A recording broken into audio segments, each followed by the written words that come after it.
Yeah, I heard. All right, so what did you think of your call into Brooke Hogan when Ralph was doing the impression? Were you dying to hear the answer? I don't know. Did you like Ralph's question? No. All right, so that's my point. I'm allowing you to call in for anyone you want to. I'll even put you on with Brooke Hogan. But you've got to, come up with a question. Do you like Hogan's Heroes? Are you related to Hogan of Hogan's Heroes? Look, Eric, I'm going to ask you a question now, all right? F married Brooke Hogan, Kelly Clarkson, John Cena. Ooh. Well, because I'm straight, I guess I had to put Cena in the department. Okay. Well, if you really feel that way. And I guess Kelly in the F, and then Brooke in the Mary. Oh. Oh, what a couple. All right. I want to marry you. Oh, All right. will you marry me? I'm on my bended knee. Can't you tell? Well, very good. And thank you, Eric. And I will put you through any time you want, but please use the airtime in a consistent manner where you ask good questions. I only hung up on you because I felt the audience was being bored. Eric, you should work up some questions throughout the week and then call in and run them by Howard. You first. know what his question will now be? Brooke, did you hear when I did the F Mary that I married you? Yeah. Oh, that would not be my question. All right. Oh, come on. You bring that up. You've got 2 weeks to prepare for your Brooke Hogan appearance. But ask him about how long it took him to airbrush her on the in that FHM, Eric. You think that was airbrush? Oh, please. Stretch, airbrush, manipulated, whatever they could do to it. No. Right, Eric? Oh, when my roommate and I saw her, she looked pretty hot. I agree. I saw her here in person. She looked real good. All right, Eric, thank you. Ralph, thank you. I've got to finish up the show now and get to Robin with the news and John Hine and, of course, the great Steve Langford. Right. All right, thank you. Wait, I have another question. What is your question? Robin, You guys probably would not want me asking this. Robin, what kind of You guys have gas any do you idea? put in your car? Well, What is your question, Eric? I wanted to know if you guys could ask when the DVDs of the seasons 1 through 3 are supposed, or 1 through 2 are supposed to come out of Hogan Knows Best. What was that? Oh, gee. You probably won't want me asking it. I wanted to know when seasons 1 and 2 of Hogan Knows Best will be on DVD. Listen, Eric, you got a lot of work ahead of you. I got to go right now. And I'll speak to you soon. And Ralph, thank you. And thank you, Eric. Okay. All right. Bye for now. The release date is... All right. Thank you. Bye. All right. Bye for now. I can't call Tower Records. That's nice. How long does it take for paint to dry? Somebody... Should we let Eric the Midget ask one question before the song? He has a question of Hulk, maybe. Yeah, he loves Got short, I Hulk. can't Do you see mind him. Hulk talking to Eric? No, the Midget where's for a Eric the Midget? Eric. Good morning. Hi, Eric. Hi, Eric. I'll let you ask one question. If I told you to practice the question and don't screw it up. Here we go. Go ahead.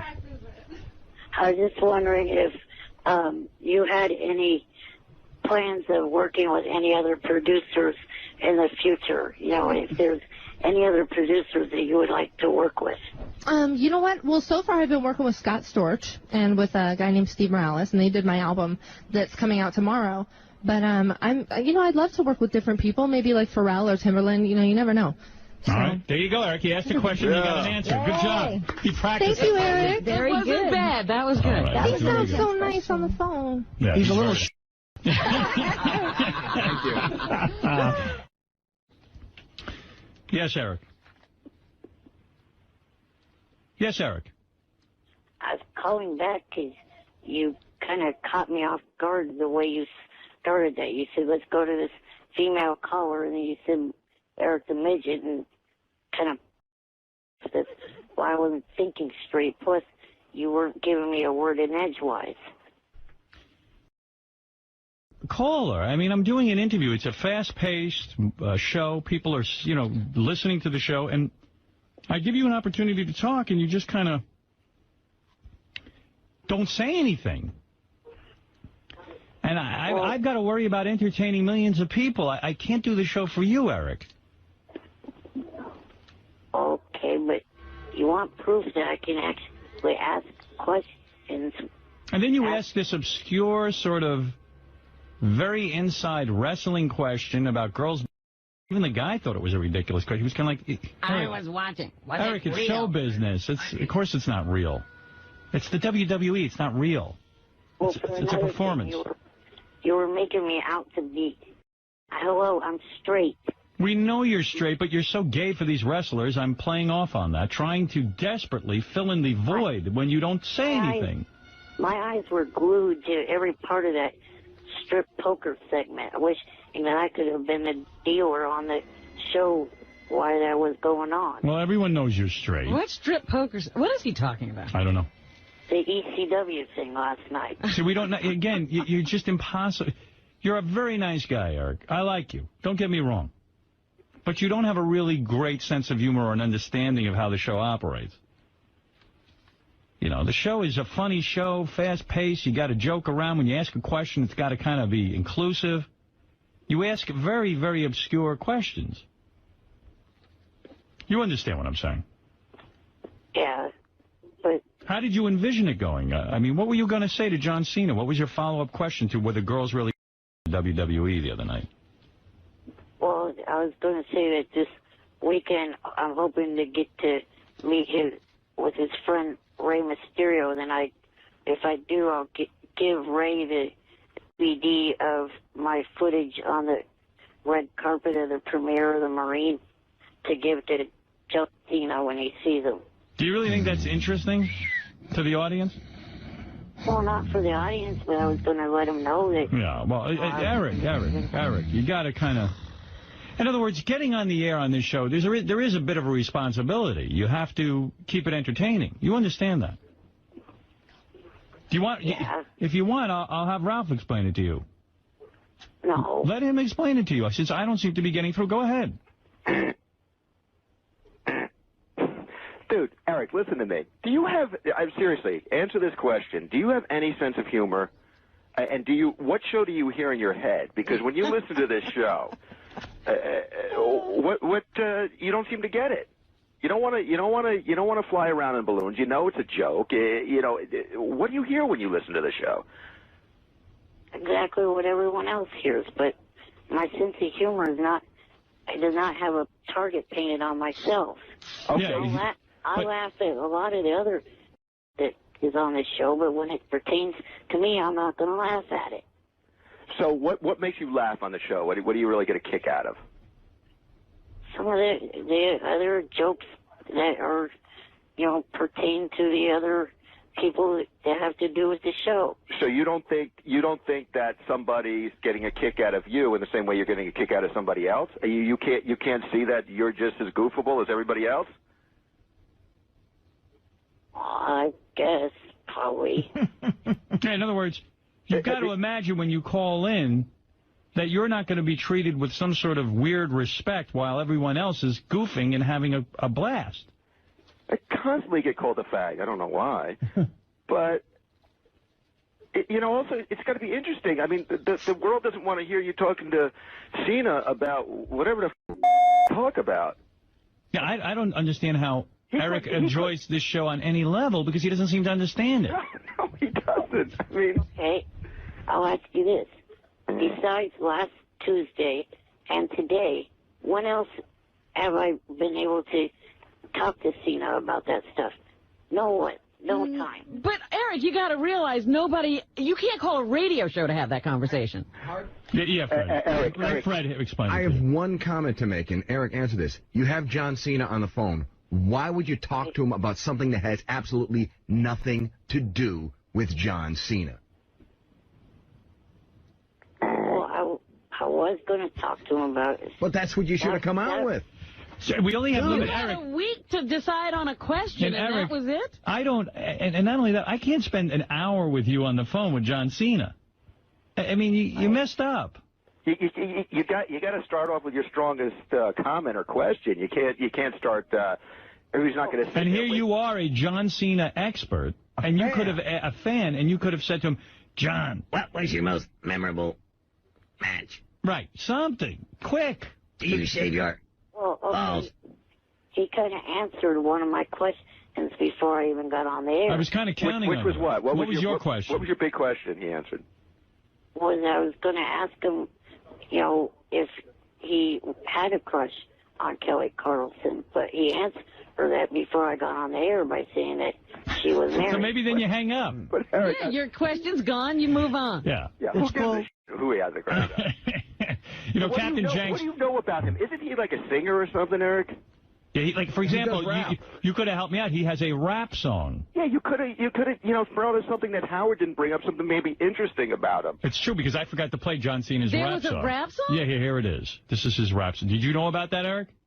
Yeah, he's got a whole CD. Wow. And so you a called and wigger. asked about a strip poker game? Yeah. Now listen. Oh, you done did it now. Chaos, you should have put this one in the vault, man. They not ready. They don't know what's coming, man. Are we gonna drop this on them right here? Y'all ain't ready for this. Y'all ain't ready for none of this. Your boy's a bad man. Let me invading the streets, make only clap a rapper skirt. They be dropping the heat, shock the world. Yeah, why don't you bring that up? Yeah. Hey, Eric, here's what you should have done. You should have called and gone, Wait, why aren't you a wigger? Yeah. Yeah. You are a wigger. Ralph. Yes. Real quick. All right. The reason why I did bring up the thing with the divas was because the two that got fooling night were the two that were at the premiere of his movie. So why did you just say to him, Eric, why didn't you just say to him, hey, did you bang two of the chicks in the WWE named Blow and Blow? See? Eric, you said that you were going to call last week. You were thinking about this question for a week. Captain Jenks, what do you want to say?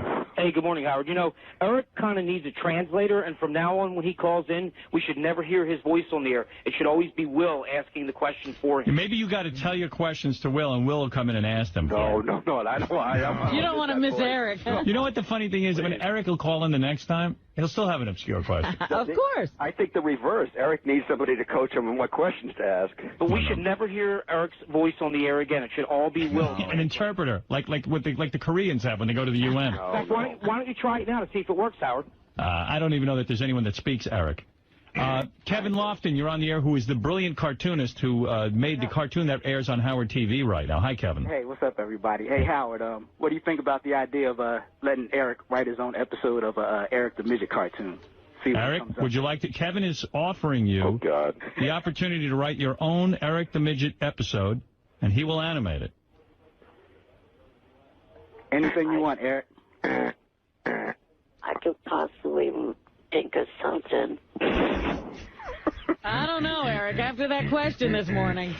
I would, for one, love to see that and see Eric come up with a script and then see it on Howard TV. I don't expect it to be funny. I just want to hear him pitching it to. Yeah, that would be great. All right, so Kevin, when Eric is ready, he'll pitch it to you on the air, his idea. Yeah, whenever he's ready, man. Why didn't you make a cartoon of Eric to John Cena? Yeah. Hey, well, I could make a cartoon where he bangs all those American Idol chicks. Hey, Yeah, that's good. Hey, Kevin, See, how you about, guys are coming up with the idea. how about John Cena over Eric? Yeah, after he bangs Kelly Clarkson. Give me a dirty Sanchez. Hey, Eric, how about if you build like your own John Cena-like bodysuit and it's just your head coming out of it? And you're going around, you know, these chicks like John Cena. How about John Cena eats Eric and then... So this is the little intestine. Finally, I get to be part of John Cena. Hey, Eric. How about if John Cena uses Eric like a gerbil? Like he walks in the room and he's a fat chick, and all of a sudden John Cena just grabs Eric the Midget out of his chair and shoves him up his... Yeah, you know, you could play a Benoit ball. Oh, man, is somebody writing all these down? Hey, man, these are gems. These are $1 million ideas. Eric? You could play one of the beads in a row of beads. I bet you I could get John Cena to play himself. Oh, man. Hey, there was no gerbil. You want to be Eric? I've never been in a superstar's house before. Eric, what do you think of that? I don't like any of those ideas. Eric the human... Hey, whatever you come up with, Eric, you know, I'll do it, man. Hey, Kevin, I don't know if you know this, but I want to give you a little statistic. Yeah. And Howard TV is very, very highly viewed. There's many viewers, but Eric the Midget's cartoon is the most watched episode on Howard TV, outstripping The Girls, Sal and Richard. Sibian, Sal and Richard, any of that stuff. And Doug has it buried. People have to hunt for it. Yeah. You don't even know what it's called. It literally is the big, it's in the JD episode, so it's in there, and it is the most viewed. Hey, from my point of view, I think this is just the tip of the iceberg. I'm ready to do tons of these things. You're a hit, Eric. Eric, did you hear that? Yeah, I want it. Eric. Kevin, I need an episode where John Cena walks in the room and uses Eric as a gerbil. And shoves himself up his ass. Oh. You got to do it. My vibrating wheelchair. Yeah, man, let's do any of this stuff, man. I'm ready. I'm in John Cena's... Eric the gerbil. Eric the gerbil. And then they have to go to the ER to get him out. Yeah, they have to pull Eric out of John Cena's... And then he pulls Eric out of his own... rubs Eric, who's fully now on some girl's nose, and gives him a dirty Sanchez. He gets Eric out, but the wheelchair gets... Yeah, then Eric's like, We could call it a midget Sanchez. And John Cena's like, I just gave a midget Sanchez. Eric Sanchez. Eric, what do you think? Is that great? No. No. Come on, we just Eric. told you got to get into the spirit of the show. Hey, Eric, if that was somebody else, would you think it was great? If that was like Richard Christie, would you think it was great? Or High Pitch or anybody? Yes. I don't know. Depends. I don't know. That's a yes, you little moron. Oh, don't be nasty. I love him. Are you kidding? I know. Ralph loves Eric. Hey, Eric, what happened? You interviewed John Cena at the premiere, and you got video of it. Did you give that to anybody yet? No, the video I just finishing working on. But I sent an audio file to Will, Richard, and Jason. You sent the audio? Yeah. Oh, we got to get that. Where on. is that? Where is that? Hey, Will and Jason, what's wrong with you guys? Where is Eric the Midget interviewing John Cena? That's an immediate. By the way, in those interviews, none of us know where that is. Who'd you send it to? Even with all the background noise, not a single one of them ever had to have me repeat a question. They all completely understood me. Wow. Unlike you morons. We never got I got to hear that. We never got a tape. Who'd you send it to, Eric? I sent it to Will, Jason, and Richard as an MP3 file.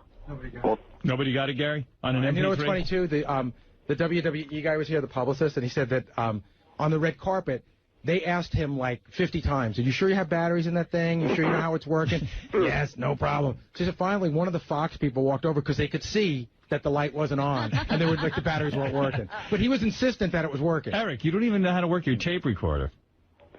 Oh, I got it working. We just forgot.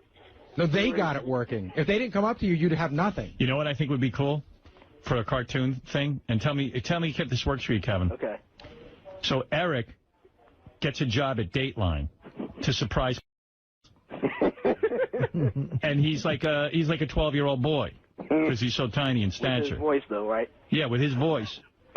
And then the come in, and they see Eric, and they try to go for him. Can I have a hug? I think the guy doesn't get out quick enough. Yeah, I think Eric gets taken. They throw him out of the chair and bang him right. I think he runs out and never is with a little boy again. But how do we work in John Cena putting Eric up? Well, John Cena. John Cena's the... The host doesn't get out there quick enough, and John just pulls him out of the chair and sticks him up. And then he still gets a nasty Sanchez, I hope, with using Eric's all over Eric. I like what Gary says. He pulls him out of the chair. The chair doesn't go in him, too. Right. Right. Oh, yeah. No, that wouldn't be realistic if a chair was in him. Yeah. I demand realism. Well, that chair I gave Eric has all kinds of stuff. So, I mean, it's got gun turrets, you know. It can do anything. I think Eric should go in body first so his little head is just... Eric, have you watched that cartoon? Yeah. Yes, and I can't stand it. Hey, Eric, you know what happens? I'm realizing you choke. Like, you get on the phone and you choke, and you're supposed to interview. You don't have batteries. It's a choke, man. You're like the Yankees, man. Whatever. All right. Well, anyway, Eric, I do love you, and I really want you to realize when you call in to a John Cena, you got to sort of be prepared and have a question that's interesting and entertaining and get to it quickly, okay? That's all I'm saying. Okay. All right, next time. Better luck next time. I was wondering two things. Uh-oh. Hey, Howard, I got a split. But all right, Kevin, later. Hey, Eric, you're the man, okay? All right. What, Eric? I wanted to ask if Kevin Lofton was related to Kenny Lofton. Well, too late. I just hung up on Another interesting question. Another one of those great questions. Did you hear nothing we've been saying to you the last half hour? Well, Eric, I got to go. The question is, when is Brooke Hogan due to come in? I melt when I hear his voice. Brooke Hogan is due in. Okay. When is she due in, Gare? Do we know? She is coming in. Eric, you should start working on questions now. I have. So, hold on. It's coming up in like 2 weeks. All right, let me prepare you. What are your questions? I have one because a couple months ago I met her and the VH1 cameras were there, and I was just wondering when that one was going to air. Oh, geez. No. What is your question? Pretend Brooke Hogan is here, all right? All right, I'm going to put her on with you. And here's your chance. Hello? Hi, this is Brooke Hogan. Hi, is this Eric? Yeah. Did you see me in FHM? Yeah. Did you like my body and my breasts? Well, I don't really want your father. But No, he won't. He likes you. Midgets creep me out, but my father likes them. Hey, Brooke, why are you interviewing Eric? All right, go ahead, Eric. What's your question? I just wanted to know when the Hogan Knows Best is going to have you guys at the Hard Rock in Sacramento. He didn't listen even when you told him that was a bad question. Eric. I don't want to say anything because I'm basically a nice person, but you're a boring. Why don't you look up TV Guide, you? Let me stick you up John Cena. I'd like to see a cartoon with you up John Cena. That's a bad question, Eric. Eric, this is Howard. I'm here with Brooke Hogan over at the hotel. And you got to do better. You got to ask a better question. I'm going to give you a second chance, okay? Hey, Eric, is there anything about her that interests you that you would like to know? Interesting about her life? Maybe life or... All right, let him try again. Go. Hello? Brooke Hogan on the Howard Stern Show. Who's this? It's Eric. Hi, Eric. What can I do for you? I know I'll come up with something between now and then. Oh, jeez.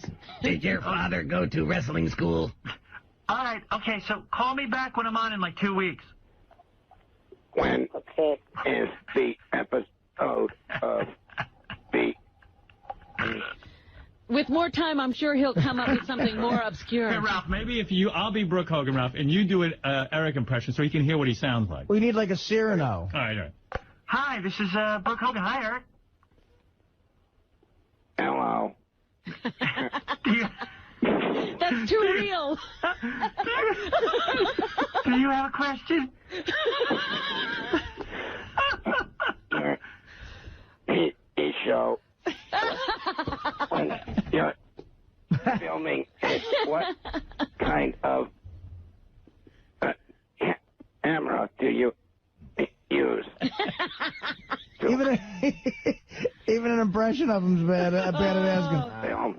How is Hogan spelled? Eric, do you see what it sounds like when Ralph does it? You get the pictures I sent? Eric. Yeah, I heard. All right, so what did you think of your call into Brooke Hogan when Ralph was doing Were the you impression? dying to hear the answer? I don't know. Did you like Ralph's question? No. All right, so that's my point. I'm allowing you to call in for anyone you want to. I'll even put you on with Brooke Hogan. But you got to come up with a question. Do you like Hogan's Heroes? Are you related to Hogan of Hogan's Heroes? Look, Eric, I'm going to ask you a question now, all right? F married Brooke Hogan, Kelly Clarkson, John Cena. Ooh. Well, because I'm straight, I guess I had to put Ina in the department. Okay. Well, if you really feel that way. And I guess Kelly in the F, and then Brooke in the Mary. Oh. Oh, what a couple. All right. I want to marry you. Oh. All right. Will you marry me? I'm on my bended knee. Can't you tell? Well, very good. And thank you, Eric. And I will put you through any time you want, but please use the airtime in a consistent manner where you ask good questions. I only hung up on you because I felt the audience was being bored. Eric, you should work up some questions throughout the week and then call in and run them by Howard. You know what his question will now be? Brooke, did you hear when I did the F married that I married you? Yeah. Oh, that would not be my question. Right. Oh, come on. You've got that up. You've got 2 weeks to prepare for your Brooke Hogan appearance. But ask him about how long it took him to airbrush her on the in that FHM, Eric. You think that was airbrushed? Oh, please. Stretched, airbrushed, manipulated, whatever they could do to it. Well. Right, Eric? Oh, when my roommate and I saw her, she looked pretty hot. I agree. I saw her here in person. She looked real good. All right, Eric, thank you. Ralph, thank you. I've got to finish up the show now and get to Robin with the news and John Hine and, of course, the great Steve Langford. Right. Wait, thank you. Wait, I have another question. What is your question? Robin. You guys probably would not want me asking this. Robin, what kind of gas do you put in your car? Well, What is your question, Eric? I wanted to know if you guys could ask when the DVDs of the seasons 1 through 3 are supposed, or 1 through 2 are supposed to come out of Hogan Knows Best. What was that? Oh, geez. You probably won't want me asking it. I wanted to know when seasons 1 and 2 of Hogan Knows Best will be on DVD. Listen, Eric, you got a lot of work ahead of you. I got to go right now. And I'll speak to you soon. And Ralph, thank you, and thank you, Eric. Okay. All right. Bye for now. The release date is... All right, thank you. Bye. All right, bye for now. I can't call Tower Records. That's nice. How long does it take for paint to dry? Somebody just sent me... Yes, Eric. Good morning. Is this Eric? Eric the Midget. And then I got a break because it's an hour and a half. I haven't taken a break. Well, I was listening to this whole thing. Why didn't Artie and Sal and Richard do a standoff? I don't think Artie really wants to prove anything. Stand up. It's not about who's funnier. That's not the point. Come on, you say Richards. I didn't say. You said he was green, that he Exactly. needs time on stage. He's better than I was for doing it that long. That's for sure. All right, there you go. That's a nice compliment. That actually is the truth.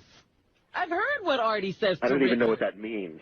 He said at this point in Artie's development, he wasn't as good as Richards. What he Exactly. said. That's what I'm saying. It's a compliment. What do you want, Eric? Well, I just wanted to say, say something about the weekend box office. Unfortunately, the movie The Marine didn't make it into the top 3. No, the Marine starring that wrestler guy. John Cena. John Cena. The wrestler guy, he'll now be known forever with us. John Cena. John Cena. Yeah. How much money did it make, Eric? $2. I didn't get, they never reported on the news.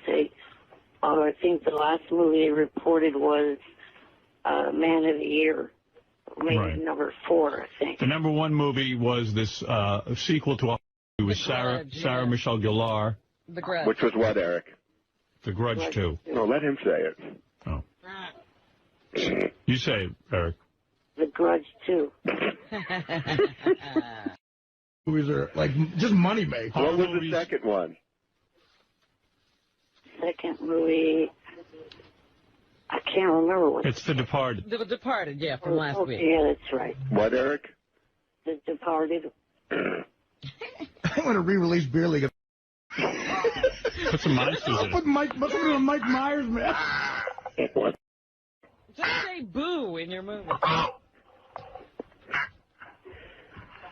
This, I think, is part of Eric's plan to be a movie reviewer. I know what the Marine made. How much And it was number 6 this week. God. It made $7 million. And that was a film that was produced by Vince McMahon. Come on, stunt fans, please go see the movie. Are you rallying the troops? What is it, Eric? I mean, like, you want Why the movie... do you care if this movie makes money? Yeah, how's it going to affect your life? Because I'm in love with John Cena. No, I'm not. Cena. I want to lick his taint and balls. The WWE is just a really good company, and I'd like to see them have success in the movie business as well as the wrestling business. It got 0 stars from the critics. Hey, Eric, did you like the movie? Yeah, it's a real good movie. What's so good about it? You know, I like action movies, and it's a real good action movie. I was able to masturbate to John Cena. John Cena is shirtless. Is he shirtless? Yeah, I'm sure. Oh, baby. Can you see his body good, Eric, in it? I didn't pay attention. So you don't know if he had a shirt on or not? I was staring at his package. Pretty sure he did for the whole movie. 93 minutes of the hottest man I've ever seen. Do you like to see him as a Marine or wrestling around with another guy more?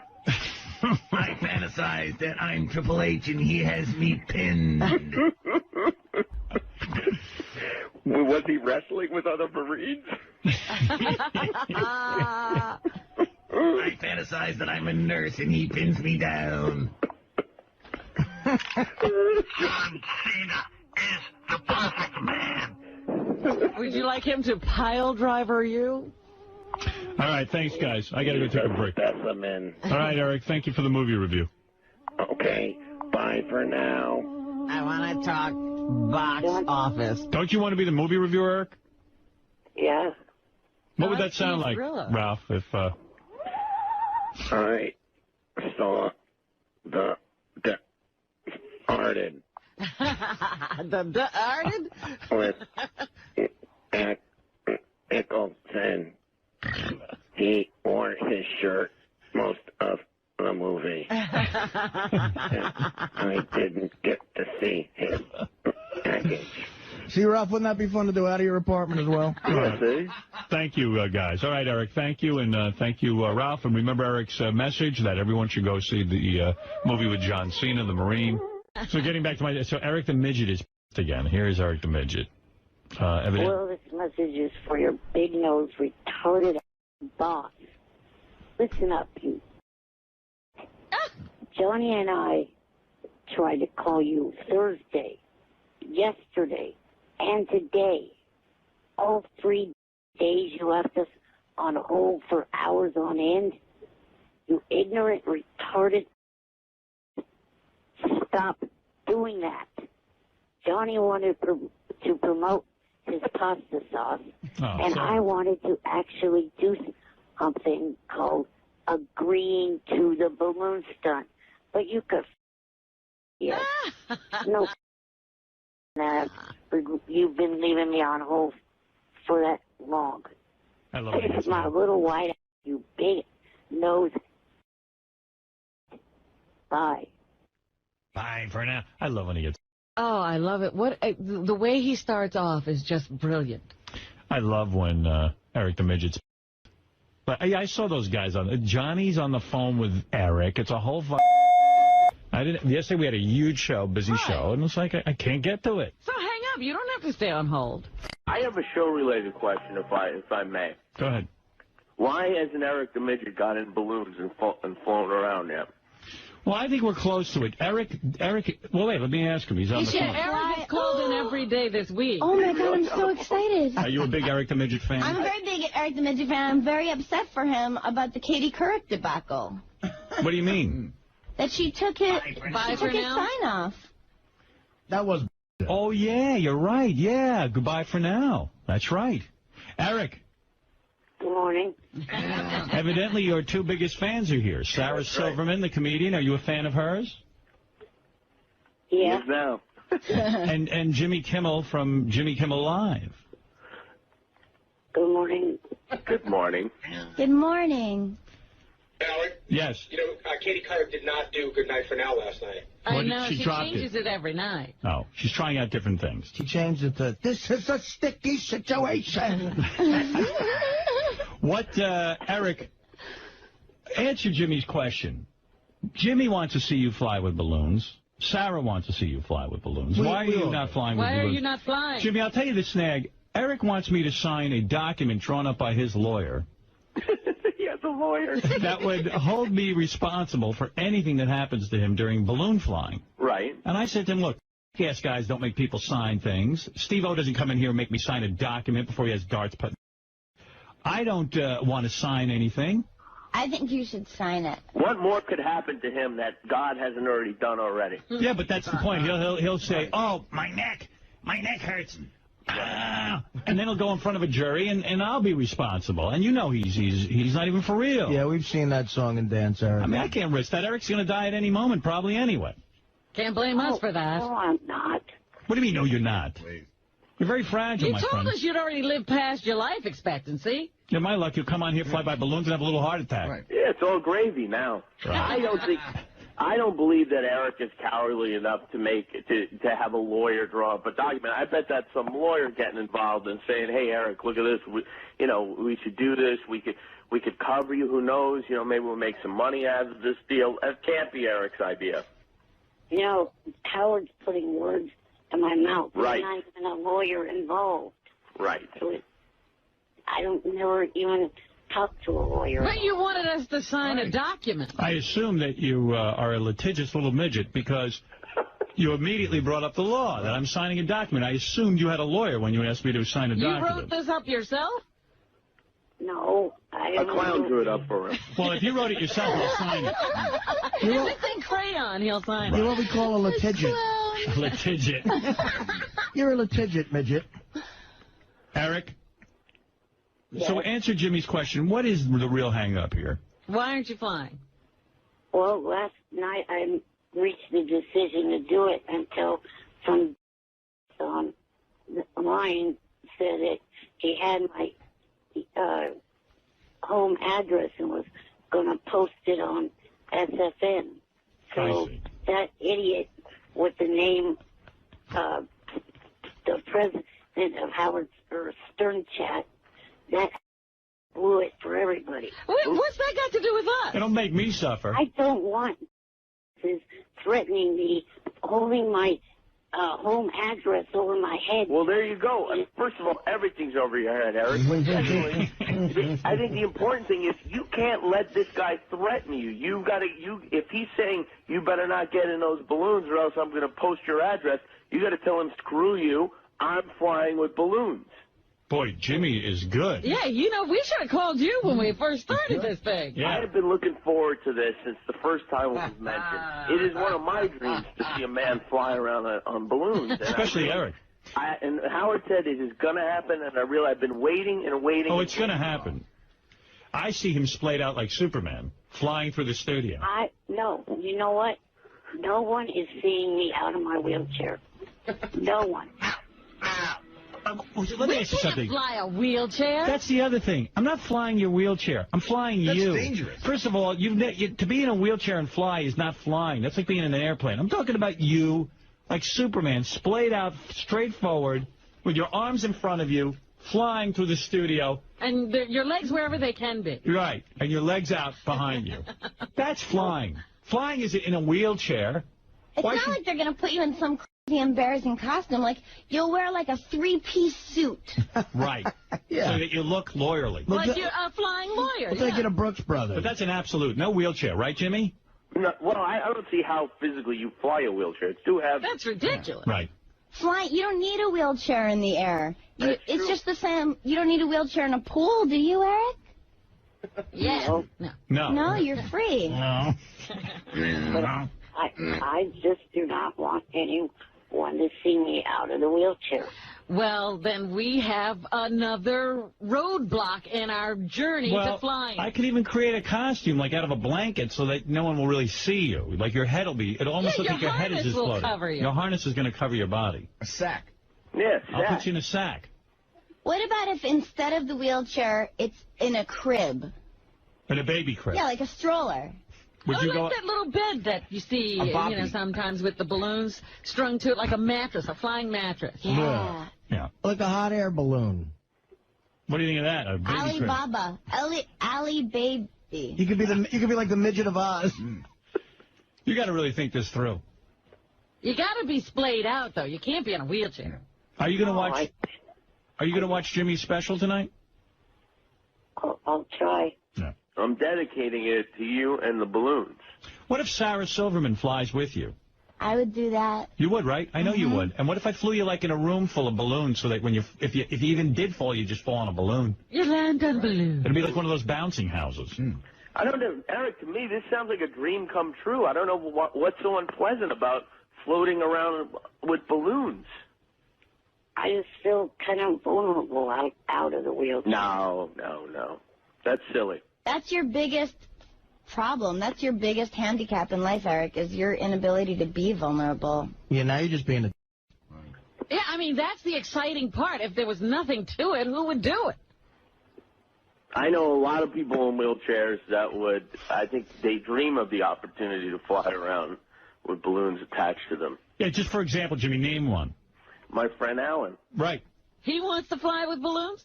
I haven't specifically asked him, but I would think that, since he can't walk, that maybe flying around with balloons would be something he'd dream about. And you know what? I would never call you Eric the Midget again. I'd call you Eric Knievel. Ooh. Eric and Evil. Eric and Evil. I like that. Thank you. So think about that, Eric, okay? Digest that. Two things before you let me go. One is a plug for a guy's website that's paying me, superfanonline.com. Those could be on the balloons, that website. Right, that could really generate You some could cash. make so much money from putting ads on the balloons. Right. And what else? Also, if Mutt is listening, he has me as a VIP status. If my address pops up on there, this message is to Mutt, automatically get rid of that. All right, fair enough, Eric, the Midget. Whatever. Thank you. Why don't we just have Mutt change things to say that if Eric doesn't fly in balloons, he's going to post his address? That's right. Well, it's not Mutt who's doing it. Some other guy on there. Thank you, Eric, and please consider the offer. Thank you. Well, last night I was all set, ready to do it. Even I was going to... No, you weren't. No, you weren't. Don't tease me. Get your mind right. Get your mind right. Ask Tony Furto. He has... I'm going to fly you, and Sarah Silverman's going to probably breastfeed you while you fly. What do you think of that? I'll do it if you'll fly. All right. I called Tony Furto, left him a message saying I would do it. Go think about it, Eric. Yeah, but you can't even... We will. By the time we would get you here, you're changing your mind every minute. Make up your mind. See the negotiation I have to go through? I've hung up on him. He's a real... Yeah. He sure is. I just hope he does the right thing, that's all. Let's go to Eric the Midget. Eric, you're on the air. Good morning. Good morning, Eric. I've been trying to get on the air for weeks. I know it's hard. We have a lot of phone you callers. must have something very important to say. I was going to say, well, how come you should call in?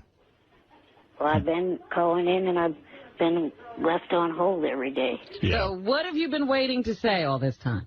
Well, just that I will agree to do the balloon stunt. What? Nobody cares now. See you later. I agree to do the balloon stunt. Really? You want to be floating on with balloons? Yes, in your studio on January 9th, 2007. No stipulations. Just that I would just like to go to the Billboard Awards this Monday night and also be on the TV show Heroes. Oh, forget about it. All right, I'll pick up the phone in another 3 weeks. Goodbye. His show, Heroes. That is a good show. Like, Billboard Awards. Okay, we can get him in there. Right. And I want to be on the show Heroes. I just hung up on him. How about the show Homos? You want to float with balloons? What do you need to do? What do I need to do? I need $1 million in unmarked bills. In a suitcase left under a bridge. Get off my was phone. funny. And on the TV show Heroes. Yeah. Anything else?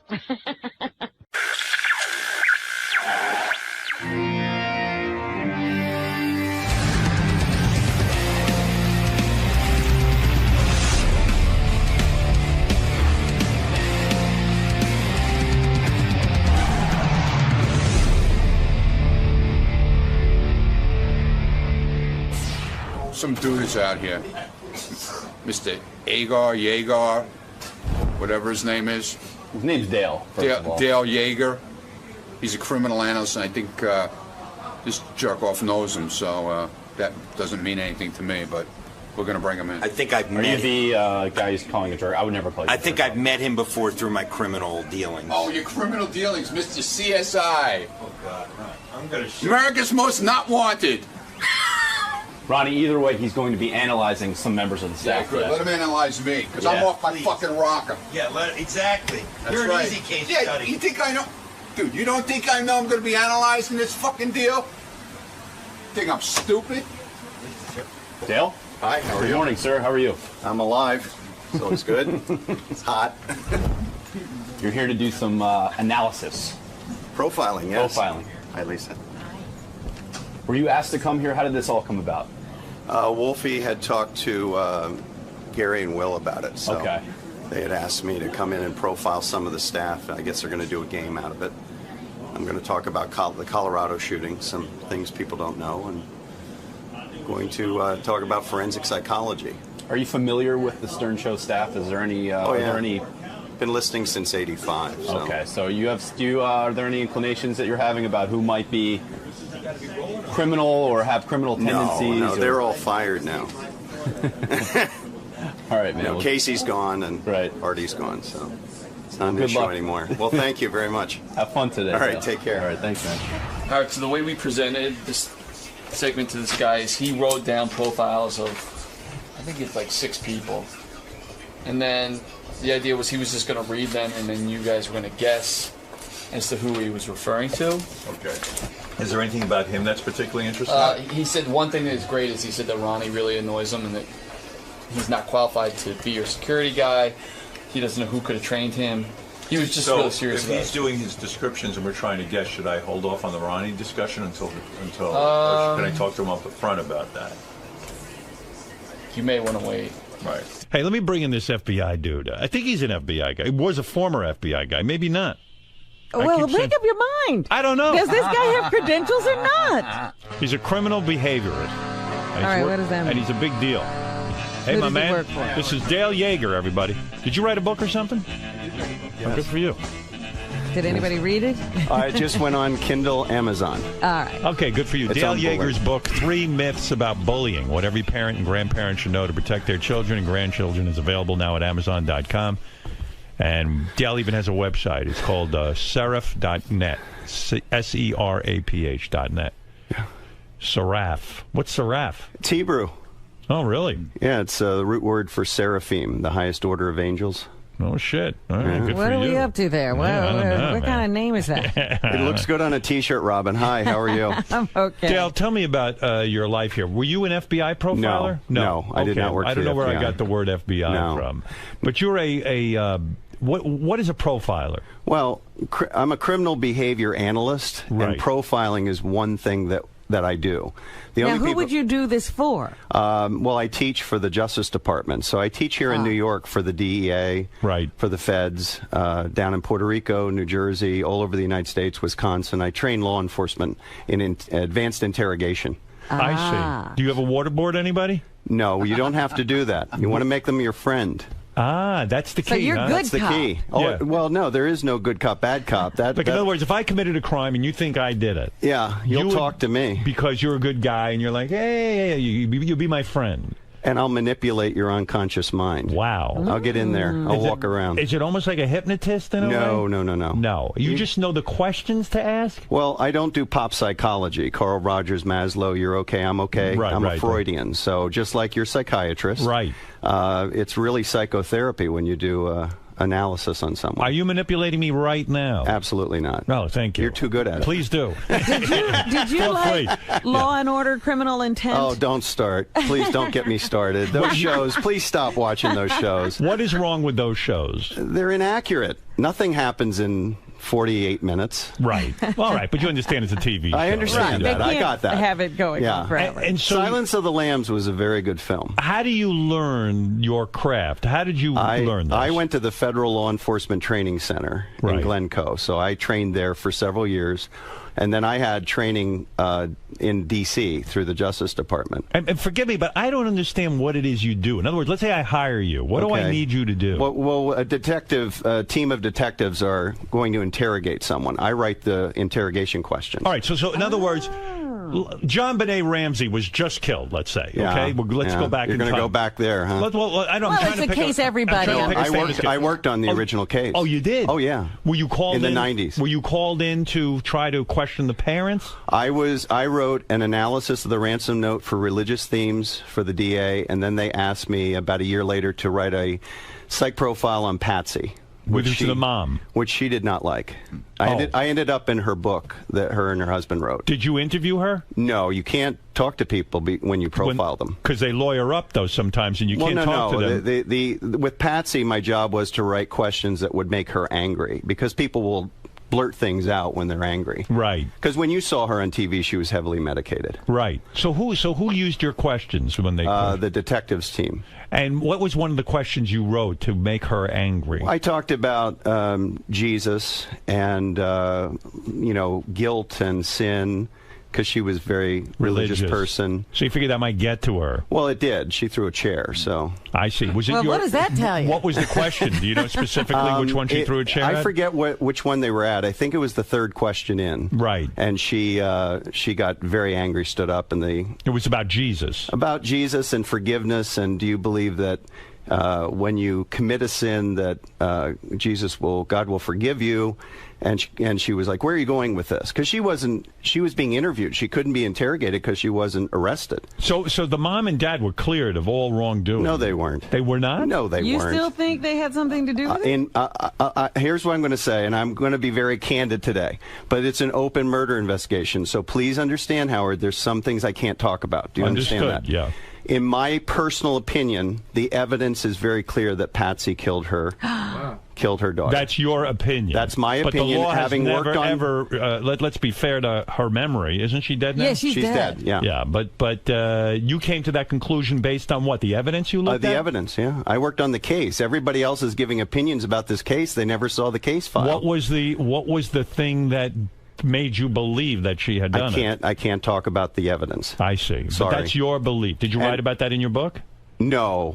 I've turned down a book offer about that. I didn't want to deal with it anymore. It was the only case I ever worked on that was never adjudicated, never went to trial. Didn't they find some guy who confessed to it? No. memory? We had already interviewed him back in the 90s. The DA that brought that up and went to find him, she took all of our research and put it in a storage locker and said that we were all biased. There was no guy from Thailand? No. Yeah. There was a guy. He was cleared back in the 90s. He was cleared, taken the time to read the information. I see. So it's still considered an open It is case an open murder never investigation in Colorado, yeah. Wow. And since then, the woman has died. Was that frustrating to you because of your beliefs? Yeah. Because this little girl deserved justice. And my son was the same age as JohnBenet at the time of the murder. Right. So you took it to heart. So as a parent, it really bothered me. So you really know your stuff. Can you tell us what you think the reason for... Was it like an anger thing? Jealousy? An accidental... No, it wasn't jealousy. It was she felt that she was losing her daughter, control of her daughter.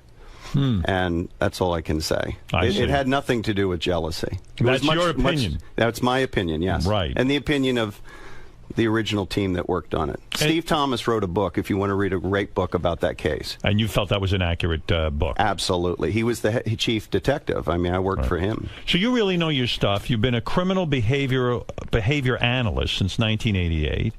You work in criminal psychology, forensic psychology, sex crimes, crime scene forensics, and domestic terrorism analysis. Yes. So, I mean, you know your stuff. Yes. Are you a top expert?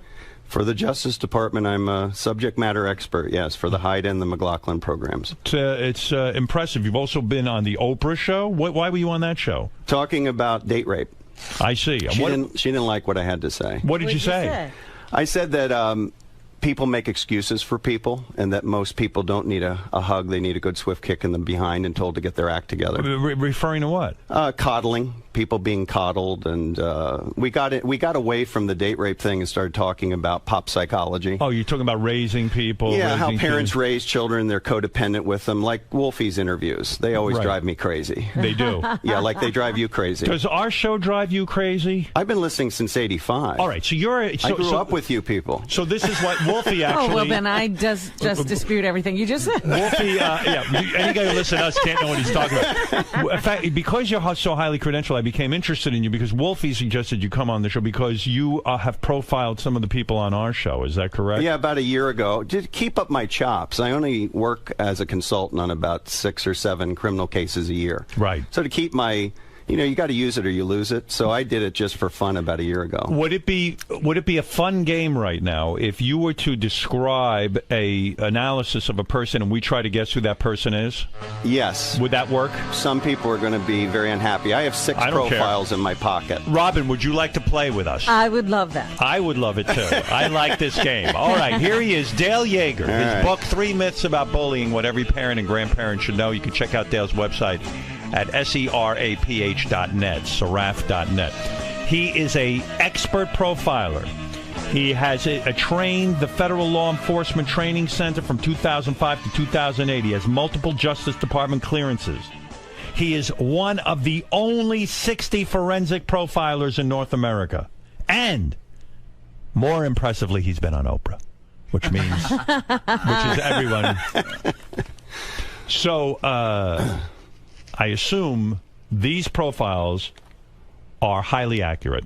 Oh, they're very accurate. People aren't going to like them, but they're accurate. All right. Describe person number 1, and we'll see if we can guess. Fred, are you in playing on this one? Yeah.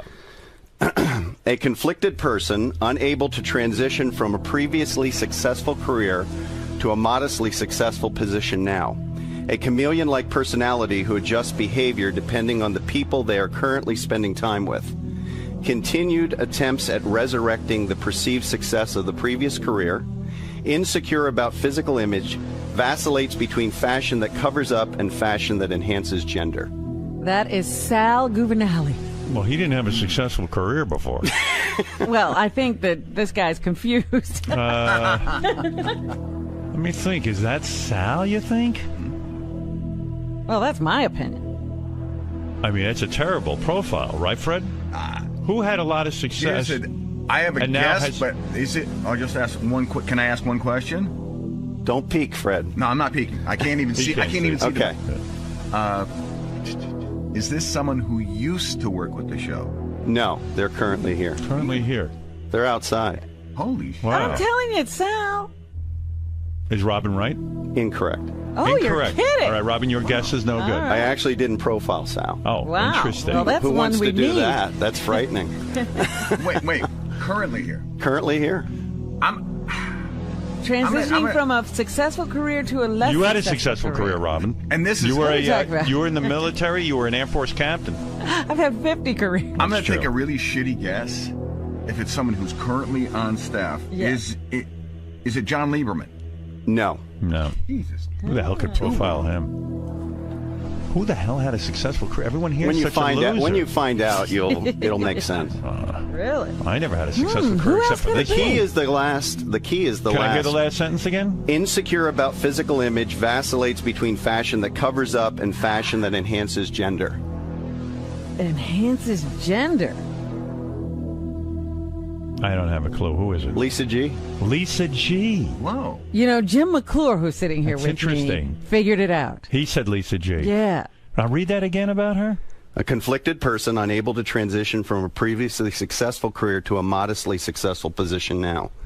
A chameleon-like personality who adjusts behavior depending on the people they are currently spending time with. Continued attempts at resurrecting the perceived success of the previous career. Right, she's always trying to tell you how... Well, the sweet and greet. Right. Wow. You think she's a 30D? I guess you're not That's not for me to talk about. All right. Who's the second person? All right, ready? I wonder, Lisa, are you happy with that or unhappy with it? I guess we should hear Lisa from Lisa. there? She'll yell at me probably. Interesting. You profiled Lisa. Lisa, how do you feel about that? You're having a hard... By the I way... knew it was me right away. You did? Did you? Are you Sat having a in hard there time? when it's me. Is he accurate? But let's be honest. Is he accurate that you had a hard time transitioning from being a morning show host to now being on the Howard 100 News team? No. I did have a hard transition when I went from Hot 97 to my next job. Do you vacillate between sexy clothing and clothing that covers up your gender? No, I think I pretty much dress the same every day. I don't think it's one way or the other. I think you cover up your gender every day.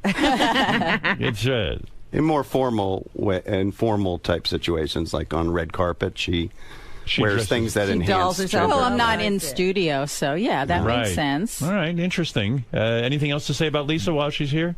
No. We had a good conversation about Is she profiling. well adjusted? Who, Lisa? Yeah. Is any of us? I don't think so. Sorry, Lisa. You know what I asked him? I said, who here would go postal? That's and what I said want to they're know. all fired, so you don't have to worry about that anymore. Do you think there's anybody here who is dangerous? No. No, okay. They're all gone. Okay. They're all gone. Casey's who gone. were. Casey's gone. I called Gary about Casey years and years ago, before he was ever in trouble, and I said, this guy's a violent person, and whoever answered the phone, I don't think it was Gary, said, all right, yeah, we'll let Howard know. I go, trust me, I do this for a living. You got to get this guy out of the store. I'm telling you, he's gonna kill somebody. Well, he never killed anyone. You were wrong. Not yet. He's a good man. Well, it's all relative, isn't it? All right, Lisa, you were the first one up. Lisa not upset with her profile. Go ahead. right. Profile number 2. Next one. A person raised in a traditional ethnic setting, including a traditional marriage profile, meaning they went from adolescence and got married in a traditional way. Because of a change in profession, this person slowly assumes a non-traditional lifestyle, which includes sexual paraphilias such as swinging. No, I'm thinking... Now, do you want me to explain what a paraphilia is? Yeah. Okay, a fetish is when you sexualize an object, like a shoe fetish. Right. A sexual paraphilia is any kind of sexual behavior outside the norm of oral sex and intercourse. So bestiality, it's an action or an activity. Swinging. Didn't Scott once say he was a swinger or something? Yeah. But come on, it can't be him. I mean, he's pretty... He doesn't he didn't do that out of fame. Key clue is the second statement. Which is, say that again. Because of a change in profession, this person slowly assumes a non-traditional lifestyle, which includes sexual paraphilias such as swinging. It's Benji. No. All right, I'm wrong. Robin, you want to take a guess? I'm still processing the information. A change in professions.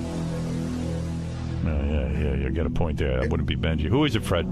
Again, I've been wrong 2 times already, so why not go for a third? I'll say Sal. No. I'm going to say it's Ronnie. He said he didn't profile Ronnie. that. It's right. It's Ronnie. Ronnie. Right. Of course. Think about it. You're right. He did. Because, he went berserk. He tried to become you. Oh, I think he thinks he is me. Because he watches me all the time. Yeah. And then sometimes sort of unconsciously he starts doing things like I'm waiting for him to come in and yell at me. Ronnie disturbs you, huh? No, he doesn't disturb me. But it's what? Just, that's his behavior.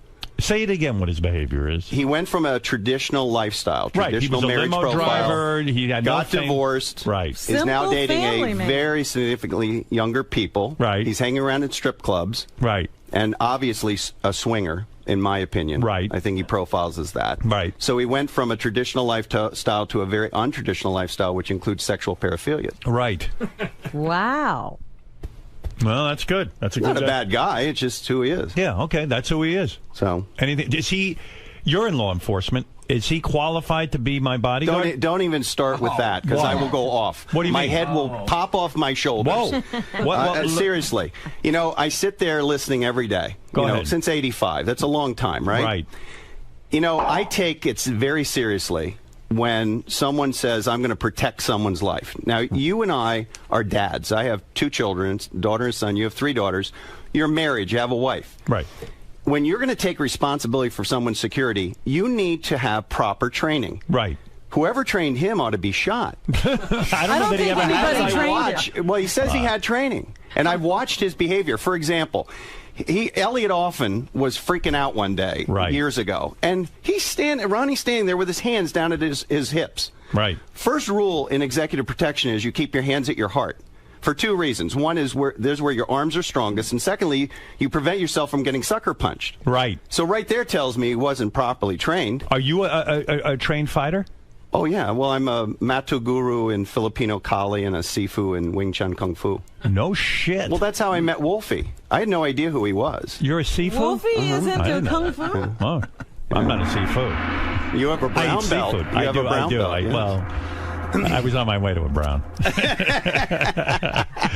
I know a 5-year-old girl who's on the way to her black. Howard. Listen, all right, take it easy. Don't even get me started on that either. That's Ronnie, come in here and defend yourself. Oh, here we go. Dale says you are not qualified. I've got a question I can ask him to prove my point. Okay, good. Because he right. won't get the answer. Where what is are you Ronnie? going to do about Bring him in Howard? here. Nothing. What are you talking about? I eat seafood. Howard Ronnie tells me he's qualified. Well, okay. Where is he? Where is he? He's so funny because he's standing there. They got the camera on him, right? Yeah. So I said, is he going? Is he going? Yeah, he's going in. So he starts to walk here, and then he just makes a left, and I'm like, Ronnie, and he just didn't answer me. Well, so why won't he defend himself? I think somebody just got here. I think maybe so. Let me go check. I'll get him. All right, go ahead. You think he's busy? You think he's busy? But it's weird because I know he heard me. Well, he's an angry guy. My issue with him is this training issue. Right. Take it seriously. You're protecting people. I ran an executive protection team for Capitol and A&M Records back in the 80s and early 90s. We dealt with death threats. So if a recording artist had death threats, we went and took care of that, worked with local law enforcement. I've done that. It's not like theory to me. Dale's challenging that you don't have enough training. What do you think of that? Whatever you say, dude. You know, it's okay. Well, what are you getting all bent out of shape? I'm not getting bent out of shape. Why don't you talk to him about it? The guy has his opinion, and I'm fine with it. I got nothing else to say. You said you had a question for Ronnie. Yeah. He won't answer it. Oh, he'll answer it. Sure he will. Any executive protection profession would know this, Ronnie. Yeah. What does every executive protection or bodyguard carry with them at all times related to gender? Related to gender? Yep. Ronnie don't even know what gender means. Tampon. Yeah, tampon. Mouthwash? Tampon. Actually, a tampon. Ron, do we know the answer to this? It's a tampon. It is? Yeah, you plug up gunshot wounds and knife wounds with it. No shit. It'll stop Are you people. carrying a tampon? Well done, do you have a tampon with you? Yeah, I have a tampon. I carry one all the time. But wait a second, that is a good point. It'll In other stop words, bleeding, yeah. If somebody gets hit... Yeah, you plug it up. It's sterile.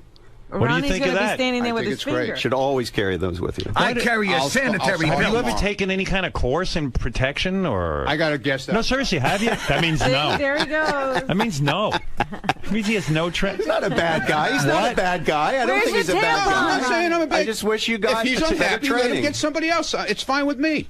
Well, I didn't say I was unhappy. He's not unhappy. Why are you fucking grilling me like this? I'm Why curious. are you putting me up against the wall? I'm curious. I fucking protected your life. You remember that? That's okay? right. But why are you being uptight now? What are you busting my balls for? Who's busting your butt? Wow, It's like what a pulling baby. a pin on a hand grenade. Wow. So what do you make of that? What you just saw? He's upset. Why? He doesn't want to be held accountable. He does not like to be held accountable for anything. Why is he so ashamed to answer your question? Not ashamed. He just doesn't feel it's beneath him, I think. That's how he profiles. You're a profiler. I'm asking you your expert opinion on what you just saw. Is he too hot-headed to be a security guy? Well, you remember the movie Roadhouse? Yeah. And Patrick Swayze's character says, you don't have the temperament for the trade? Right. That's my answer. You can't be a hothead and do this kind of security work. You have to be very calm, very relaxed. You got to be able to calm people down, not aggravate them. Right. But I don't know, with him it's hard to tell what's shtick and what's real. I don't think there is shtick. No, I don't think that was shtick, but it's hard to tell. So you got to be calm and you got to carry tampons. And he doesn't do either one of those. Think about it. He's bad at both How of are you them. going to stop the bleeding? It's an age-old technique that's used by everyone. It's true. Yeah. And so Wow. Yep. Ready for the next one? Do you have a tampon on you now, or are you not working right now? No, I'm not working. Go ahead. All right, give me another one. Boy, that was a good one. All right. Because of a neurotic parent, this person developed sexual paraphilias. But after this period of time in their younger years, this person sought out a flexible mate who allowed some of their deviated sexual behavior, eventually created a traditional and stable lifestyle to counter the emotional chaos of their childhood. I always wait to see me in this, but that's definitely not me. Yeah, you didn't have a neurotic parent. Well, I had neurotic. I had a neurotic parent. I probably too, but I'm saying I didn't. That could be Gary. That would be my guess. She's right. It's Gary. It is? Gary, yeah. But Gary didn't. You said the sexual thing. He sought out a partner who would be flexible with his deviated sexual behavior. Yeah. I don't see Mary. He didn't stop. I don't think that Mary's that flexible. He I'm didn't not sure I understand that. In my opinion, he didn't stop what he was doing when he was dating. We know all those stories. Right. When he got married. This is not reality. Oh. But like, what do you consider deviant sex? Anything other than, it's not deviant, it's deviated. What is it? So what does that anything mean? outside of oral sex or intercourse is considered a paraphilia. Now, some are good and some are bad. Bestiality is bad. Anal sex can be good or bad. So is a hand job considered? No, that's considered part of foreplay. So what would be some of the things that would be anal sex? Keep going. Urine, peeing, spanking, something. I think listen, I think he's a little off. I do. Yeah, I mean. Yeah, but maybe you were. I think you thought Mary was doesn't mean wild anything sex. bad about your wife. I don't think I even did talk about doing that stuff when I was like. That's not stuff I talked about doing on the air. Now maybe you think that because of my personality you see that, or is it something? No, it's just that whatever. The only two things I ever talked about on the air that were weird like that, I guess, were anal sex and the girl who threw up. Right. Yeah, right. that was. And what about, by the way, what about the pornography that you watch? Well, that is more of a joke. Well, really? Yeah. Okay. All right. No, that was like that was. So everybody seems to be taking. You've watched no deviated sexual behavior pornography in the last 10 years in your personal life. Of course I do. I think everybody watches deviated. He's very close to animal. Doesn't make him a bad person. I'm just saying that I mean, he's like an animal. I mean, when you have a neurotic parent, it's going to affect your sexuality. I see. I will be upfront with him in the sense that. By the way, I admire you for not getting defensive. Ronnie got so defensive. No, I'm up for talking about it. I mean, wow, when he was talking about it, I go, I think that sounds like me, but I don't know about the deviated sexual thing. But like, let's go to one more. Let's go to another one. Stay in here for Gary. See if you can identify the person. Go ahead. All right. So, grew up with a neurotic parent. This instability led to sexual insecurities and substance abuse. Societal conflicts fed these insecurities and negative behaviors. This person followed a traditional path through adolescence to adulthood. Issues of social and sexual insecurities created problems of intimacy with family members. Currently has fear and intimacy issues which prevent the elimination of insecurities and emotional stability. It's me. That's Howard. Yeah, I think that's accurate. May I say something to you? Oh, thank you. Yeah, okay. Yeah. And hey, don't say anything to me. Hey, you can't say anything. Say this. Why should? Maybe I'll get better. I want to say this as a, I guess the best word to use is friend and as a professional. Good. Go ahead. You're looking at one of the biggest fans of psychotherapy. Go ahead. I did it for 5 years every week. It saved my life, along with the Dr. Sarno book. Thank you, by the way, for that. You're welcome. I've given 60 of them out. Let me hear your advice. You are holding back in your therapy. And many years ago, you told your psychiatrist you wanted to stop, and he said no. And he was absolutely right, because you're holding back, and I can prove it to you. Go ahead. You're a married man using condoms. Right. What are you, a sailor? No. I mean, anybody that I know that's married that uses condoms has intimacy issues. You are keeping, and just bear with me. I'm trying to help you. Go ahead. I'm not Ronnie. I'm not getting uptight. You got to give that up, because ultimately you're keeping 1 foot back in your OCD. Okay? But he doesn't want to get his wife pregnant. Listen. I'm going to tell you something. There are many ways to stop pregnancy that don't involve the pill. Yeah, but there's only one that a man can control. No, listen, let me ask you. And I don't want my wife to have to take the pill, and I don't want to have to put an intrauterine device, which you don't have to dangerous. do that either. There's many other ways. Humor me. What are the other ways? Do me a favor. Pulling out? Do me a favor. Go ahead. Raise your right hand. Go ahead. Put it down. Go ahead. So you have cognitive function. You can control your body. Yes. If you really worked at it, you could control that.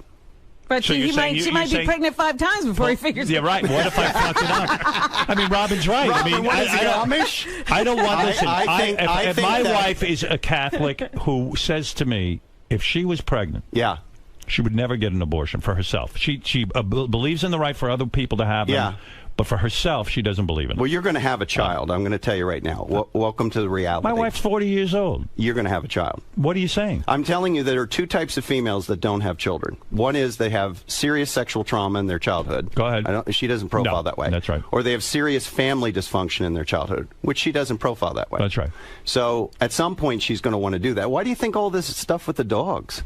It's an ad hoc child. The dog is. Well, we know that. Yeah. Our dog was our I think child. eventually it's going to happen. But let's get back to the issue of OCD. Right. You can't keep one foot in, one foot back.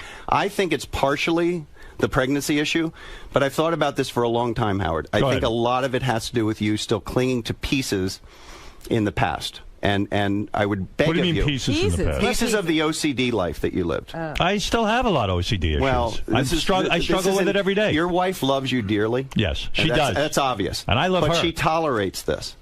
And at some point, you have to say, you know what? I got to be completely healed before I die. Right. And I'm just out of. So if I stop using condoms, would I be healed in your opinion? I think it would help a lot. You do. I really do. Interesting. Do you really grab a condom every time? Not every. Listen, actually, no. See, I didn't think you could. I think it's off and on. That's right. But don't toy with that. But for the most part, I am very consistent. But in psychotherapy, you can't hold back. It's an excellent. If you have But the I'm money not and holding time. back. But how do you know I'm holding back? That shows holding back if you use it. Do you still use them? Yes, of course I do. That's our birth control. Not for married people. Gary. I used condoms when I was married because my wife was on the pill and she didn't want married. to. I mean, exactly. But Freudian slip. Freudian slip. It was like a health thing. My wife got to a certain age where she didn't want to take the pill anymore. Right. So does that mean? So you use condoms, right? Right. And you use them. And I would. You don't use them now. Sometimes. But what do you mean sometimes? Yeah. See. Sometimes I don't. And both of you have something in common. My dad used condoms. Both of you have something in common. Yeah. The first line for the both of us was parent. Right, that creates sexual issues and sexual intimacy issues and germ issues and all that OCD stuff. How does it? What would Dr. Sarno say to you about that condom use if he was sitting right here? He'd say you're smart. your wife and you don't want to have a kid, Robin, so why what would do you you use think? a condom? But we don't want to. Most married couples don't use any That's not contraception. true. I don't believe that's true. Well, I'm telling you right now. So most Catholic people who don't want to have not Catholic people who don't want to have kids who are married. I don't buy won't this. use a condom. You don't think? No. I didn't say that. I said most. If you look at the studies from the federal government.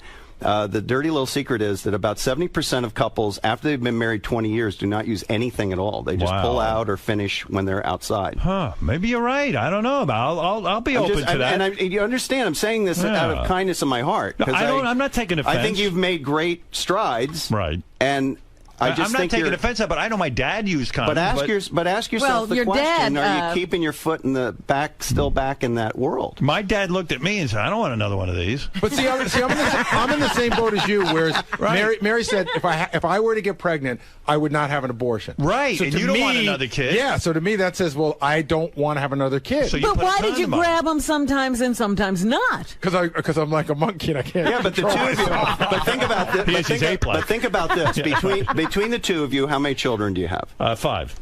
So between the two of us. Yeah. So you've produced good-looking, smart children that are very stable people. Right. So there's no reason why another one, whether you want one or not. Well, I understand that. But you have to raise a kid. I understand that. That happen by accident. At 52, I think it would kill me to try to raise a child. Exactly. It's a very what we're talking about is a very selfish act. It's not about what I would produce. It's about me. I'm 58 years old. But the issue of condoms does indicate. And I'm not alone in this, that there are intimacy issues and contact issues.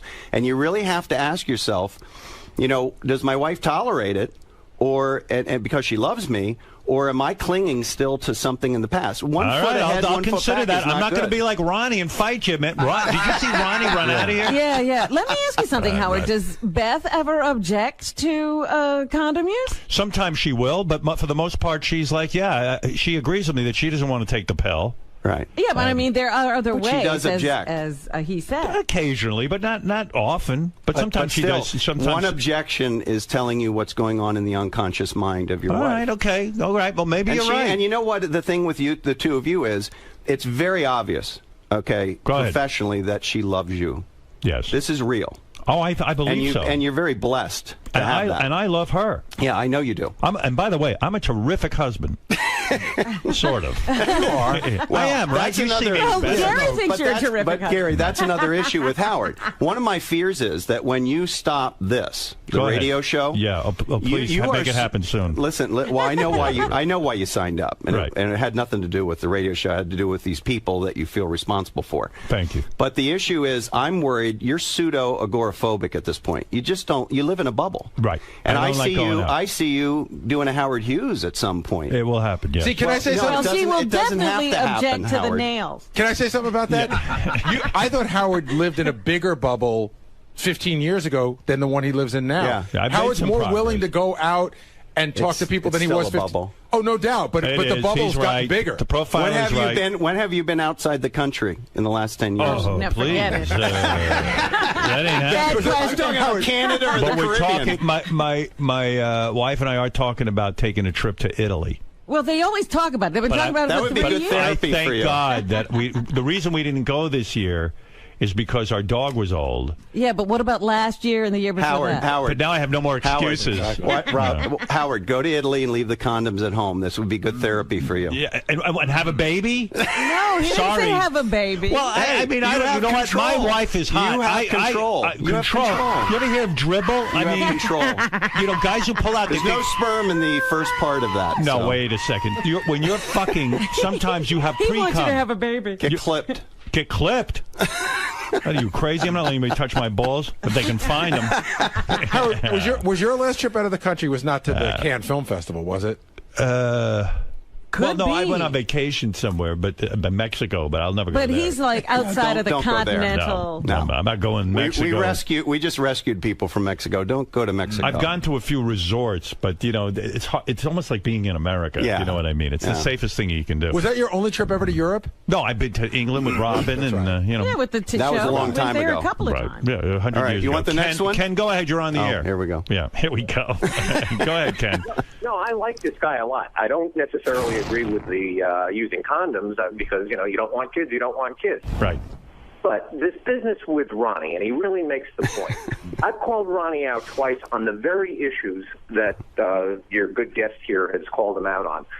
And he'll shout me down, and he'll go apeshit on a caller. But he cowers in the face of somebody who might know what he's talking about, or Ronnie possibly has a glimmer of belief he knows what. I saw Ronnie get very intimidated by this gentleman. Yes. I saw Ronnie run out of the room. You chased him right out of the room. But a caller, he won't even let you get a word in. That's his thing. He yells over you. Yeah, and that just shows he's insecure. But he's not trained. He is a hothead. How many times have you talked about incidents on the road? Listen. I don't know why he was so afraid of Dale. I would answer Dale's questions. I'll answer Dale's questions all day. I ain't afraid. I mean, I just want him to, as a professional, because he does care about you. He loves you. But go get the training. Right. I mean, I was just in Brooklyn last year with my VP, Keith Instead of going to strip clubs. training air marshals in tactics. Right. And those guys were 26 years old. I'm 52. We were throwing them around the room, and they were like, we really need to know how to handle people. I mean, I do this for a living. I've done it for real. I think what you said was him to get his training. I think you were absolutely on target. Say, hey, man, go in for some training courses. Yeah. Why was the guy so frightened of that? I don't know. Howard, I don't even think he loves you that much as you're saying. I think he loves the life. He loves the life. No, he loves Howard. He's very loyal to him. All right, let's go to Megan. Megan, go ahead. Hi, Howard. I have a question. So I also, like the previous caller, get the condom issue. But do you make out with Beth every time you have sex? Because to me, that's a big sign of intimacy. I don't want to talk about. I don't want to talk about my specific sex of my wife. They're very loving. They're very loving. Do we have foreplay? Yeah. Listen, we have our thing and it works. But you don't want to tell us that you have foreplay? Of course, we have foreplay. But I do find it interesting, Howard, that you will talk about sex. You'll talk about sex with Beth, but you won't talk about making out with her. Right, which is no. Of course, I make out with my wife. What are you kidding me? Well, then answer the question. What are you making a big deal about it for? So if we don't make out and we don't have foreplay, let's say we just fuck.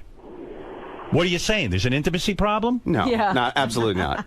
They're missing the point. What is the point? There's 3 types of sex. There's everyday sex, there's quickies, and there's the romantic stuff that goes on for 2-3 hours. Right. So that all is relative to. So if it's all there in some sort of combination, okay. I don't think you have that issue. Are you worried? My goodness. I'm not worried about anything.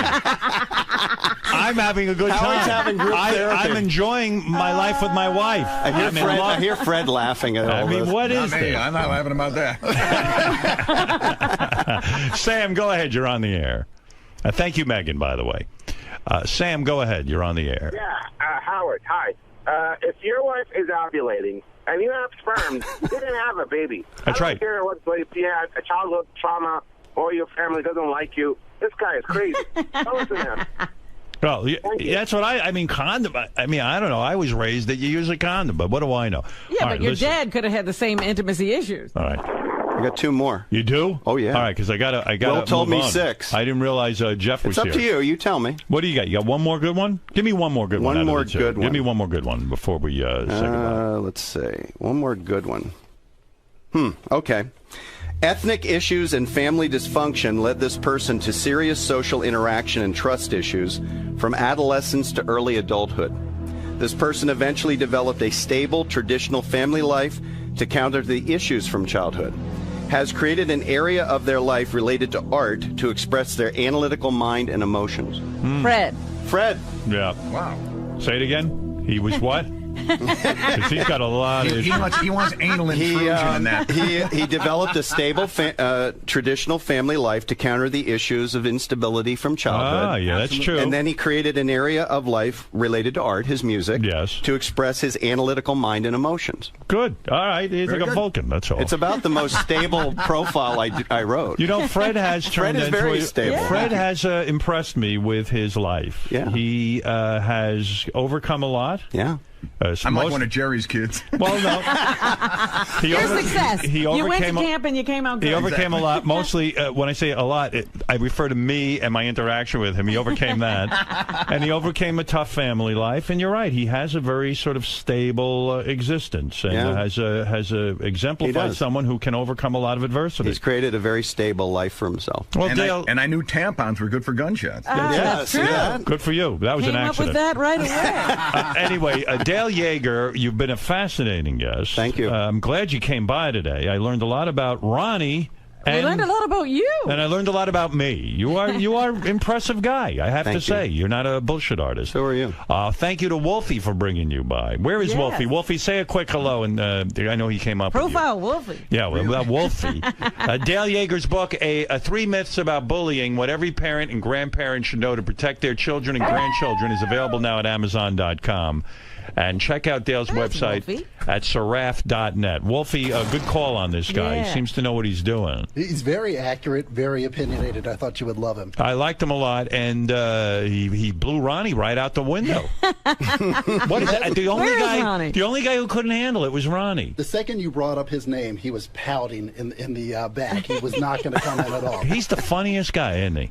I think it's security issues. I mean, security issues, obviously. He's worried that he doesn't do a good job, and I think the spotlight was put on him today. He couldn't handle it. Definitely. Couldn't handle it. Wow. Well, Dale, you know your stuff. Thank you. And thank you. And Wolfie, later on, I'm going to be playing a interview that Wolfie did with Chick-fil-A. Very interesting stuff about Chick-fil-A. That I'm watching this guy Huckabee on Fox News, and what a character. I mean, former governor. I wasn't pouting, by the way. What was that? Now he's back. I wasn't pouting. Oh, here we go. You ran out like a scared baby. What happened to you? Everybody's here talking to the guy. Good, You ran out. You can all talk to him. It's fine. I don't asked have one question. You ran right out of the room. I don't have to talk to him if I don't want to You're so talk. defensive. I don't have to. I'm not defensive. The guy made a good point. He said he liked you. He said, hey, if I Good, was I'm glad Ronnie... he likes me. I'm happy for him. He says you should once in a while take a training class. He doesn't know what I do. Well, he was trying He to has ask you, no and idea you what I ran do. right And I out of don't the have room. to tell him what I do. Ronnie, what do you do? It's not his business. Well, what do you do? I don't do anything. Do you have a, no, do you I have don't a training? do anything. Do you I go don't to a do training? anything. If you're not a happy person with me, that's the main line here. I'm if happy, you're not but happy do with you me, do any all training? you have to do is say goodbye. It's easy.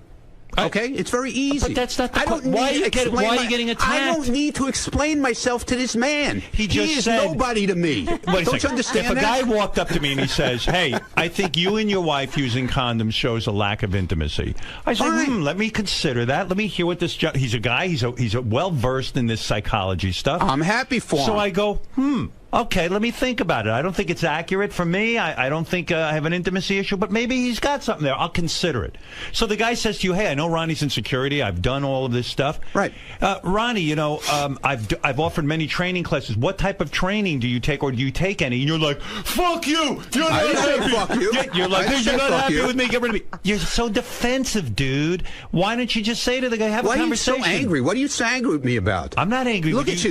You're blowing up here. Why are you blowing because up? you're weird. I don't have to talk to this man. He's No one not said part you of my have life, to. and I don't want to. No one said you have I to. don't want to. I'm wondering why you're so afraid to talk to him. I don't want to talk to him. Why? I got no reason to talk to him. Do you respect his him. credentials? But Ronnie, I have no reason to talk to him either. But Ronnie, professionals talk to each other about I don't training. have, sir. I don't have to talk to you. No, you don't have and to. I don't want to talk to you. I wasn't trying to have a conflict with you.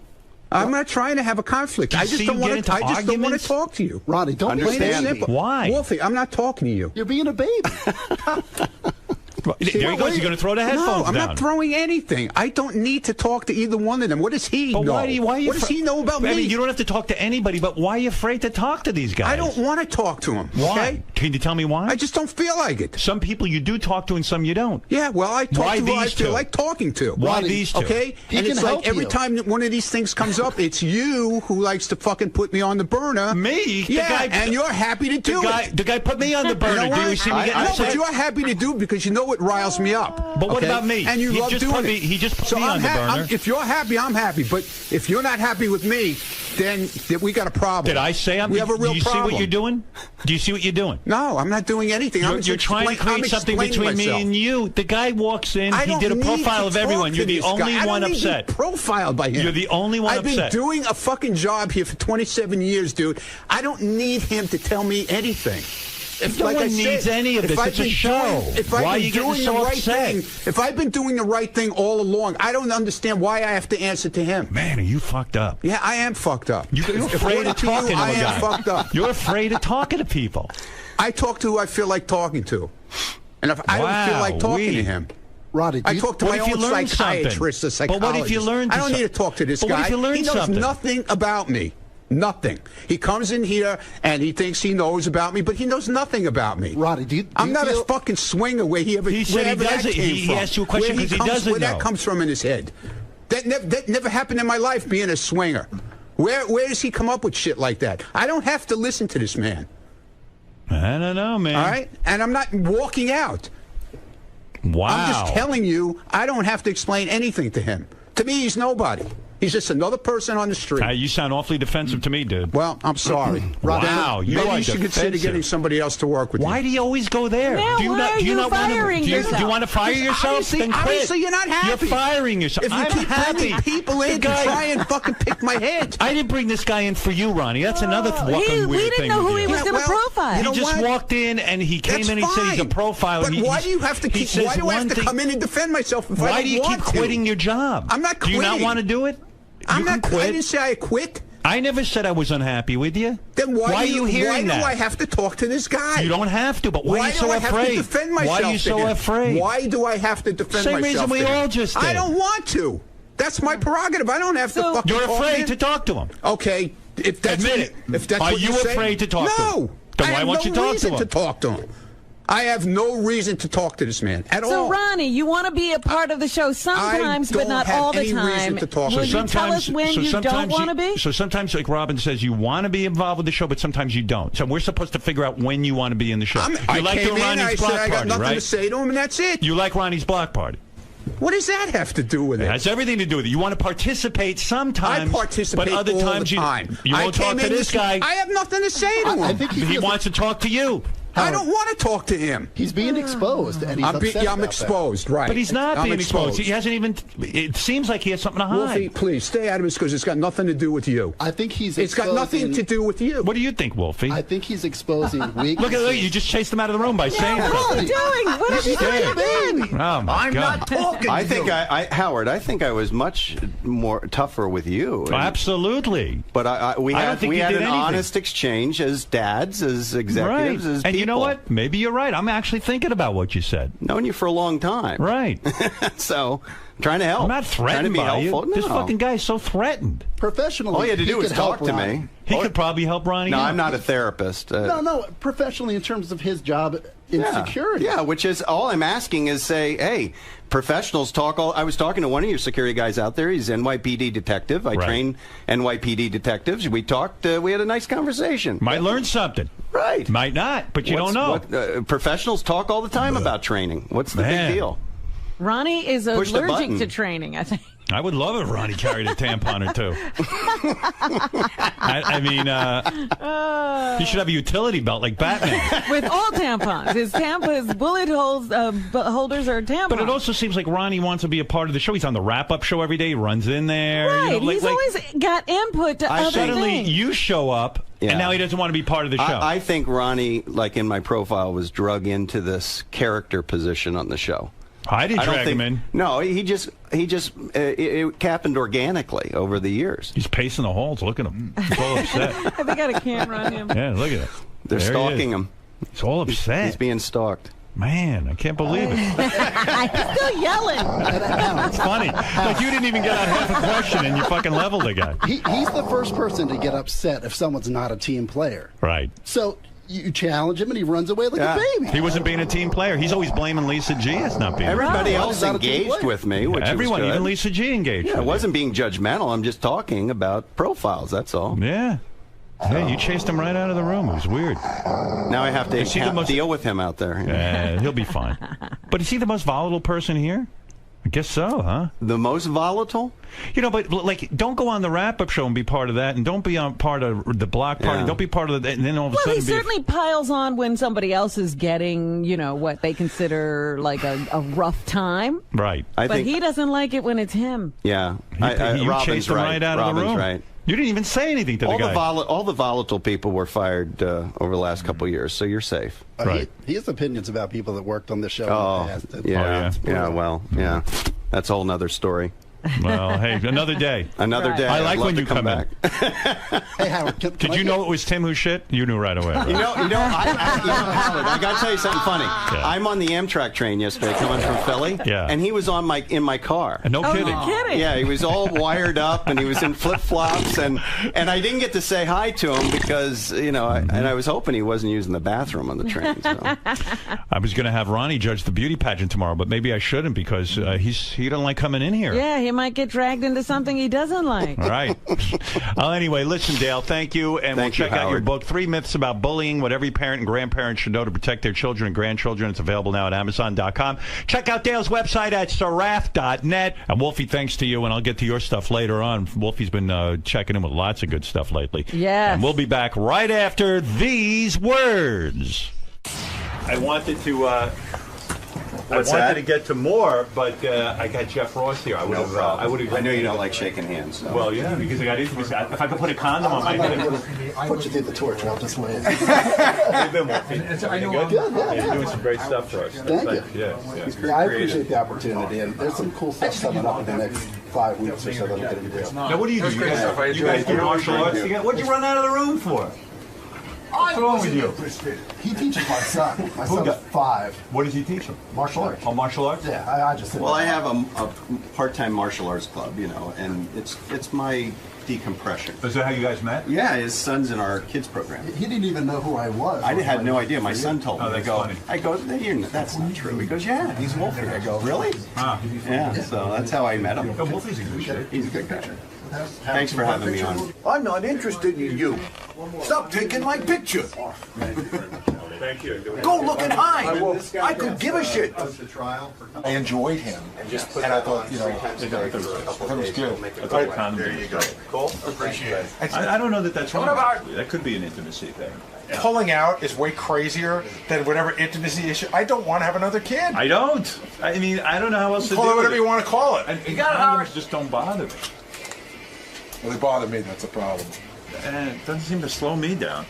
Dale. Hi.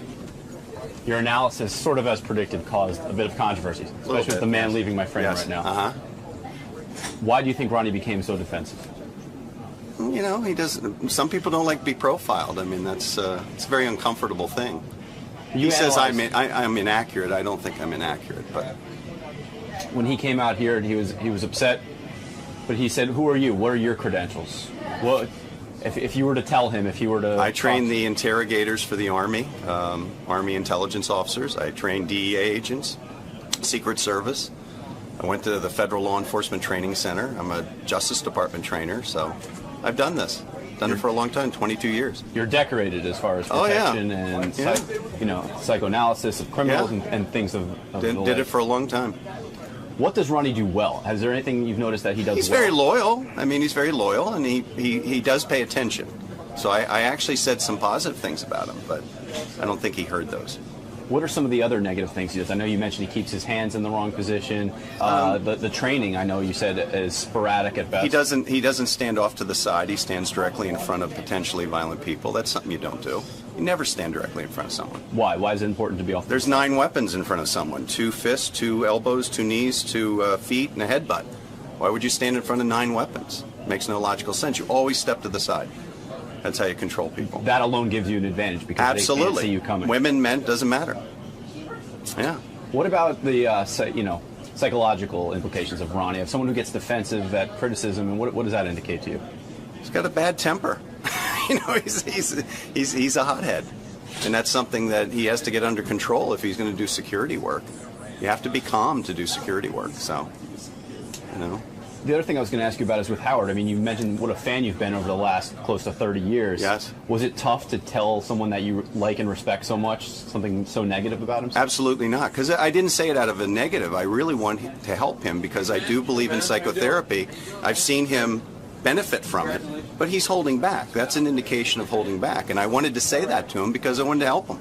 I sincerely wanted to help him because he needs to complete that process of healing. So you're starting to sort of spur that, get it in his head. I wanted him to think about it, to ask those questions. Ultimately, my job isn't to give you the answers, it's to make you ask the right questions about yourself. I have to do it to myself, too, so. Fun time today, Dale. Thank you very much. Thank you very much. Wolfie, another great discovery by you. Thanks, good work, sir. Thanks a lot. Thanks, guys. Take care, everybody. Gary, why don't you believe that this guy is correct in his analysis of you? I didn't say it was all wrong. I mean, the part about my mother is right, but I think that his perception of my sexual being is based on a lot of stuff that has been told on the air, which is mostly truth. But I didn't agree with it. But I can understand how he can come up with that idea. I can swear on the life of my children that I'm not into like any weirdness, like he was saying, like urinating and spanking. I find spanking to me, I've always thought the dumbest fucking thing in the world. And I remember when Howard would talk about this, was that Master Bill spanking video? I thought to myself, if anything, what a bore. Like, I remember watching it because Howard always talked about it, and I thought, why would I want to spank when I could be having sex? Like, to me, I find a lot of these weird sexual things are sort of putting off what you're there to do. And I find them boring. But I like him. I like this guy. I think he's really good. How would you classify yourself sexually? Adventurous, but not crazy. I think would be a great way. And when I say adventurous, I mean within my little bubble. Meaning, I'm not so adventurous. I'm gonna like I wouldn't be interested in me, another guy, and a woman. I'm not that adventurous. There are boundaries. Many of them. Well, everyone has their own wacky boundaries. Right, but more conventional boundaries than this. I think that in the grand scheme of things, people would be surprised to find that I'm probably more conventional in that area than they might think. When I was young and out there doing, sure, we messed around, but I don't have any weird stories. I've never had any almost sort of, group sex or gay thing or anything like that. And, just, like I said, it's not as weird as people might think. But I like this guy anyway. Why allow people like this to get under your skin? It's not under my skin, dude. Yeah, but why wouldn't you just answer to him about your training and let him know that you've done a good job? But why let him speak I like to for know you? he protected. Ron, let's just clear your good name once and for all. Let's not. No, but this guy's attempting to put words in your mouth, tell you how well trained or unprepared you might be. Please, give me a break with this shit, okay? There's nothing. I got nothing to say about it, and that's the end of it. Okay. Fair enough. I want to know who this guy protected and saved lives. Whose life is saved? Are you implying that you've saved lives? Speak with words. Have you saved a life? What's that? Have you ever had to save Howard's or anyone else's life? Just read the newspapers from back in the 90s. That's all I keep saying. Okay. I'm going to break out my microfiche. I'm going to look that up. Be back in a little bit. Ron, why don't you want to talk to this guy? I got no reason to talk to him, and that's it. Goodbye. What the fuck? But it's making you look worse by now. I don't care. This guy means nothing to me. Wolfing is a piece of shit under my shoe. He shouldn't even be in there. He's got nothing to do with this. Because he brought a guest in? He shouldn't be in there. He's got nothing to do with this.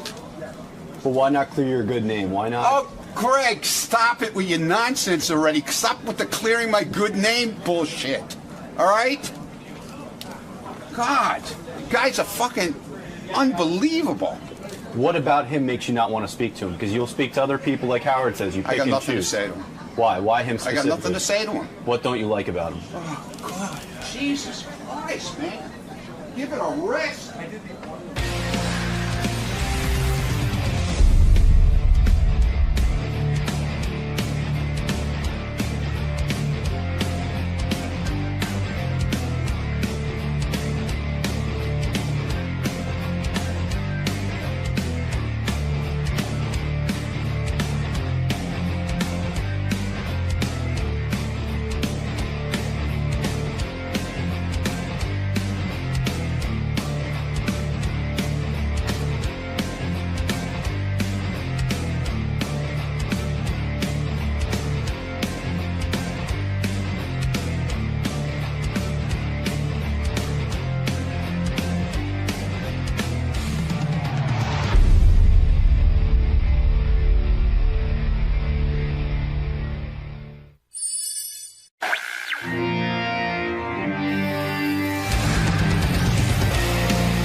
I should mention that Jeffrey Ross is coming in at 8 o'clock. I love Jeffrey. Jeff Ross is a guy who goes to all those roasts. He's mostly known for roasting. He's a great roaster, yes. He actually was at the Roseanne Bar roast that occurred yesterday. I was talking about a little earlier that Tom Arnold showed up and was really, really funny, according to the newspaper.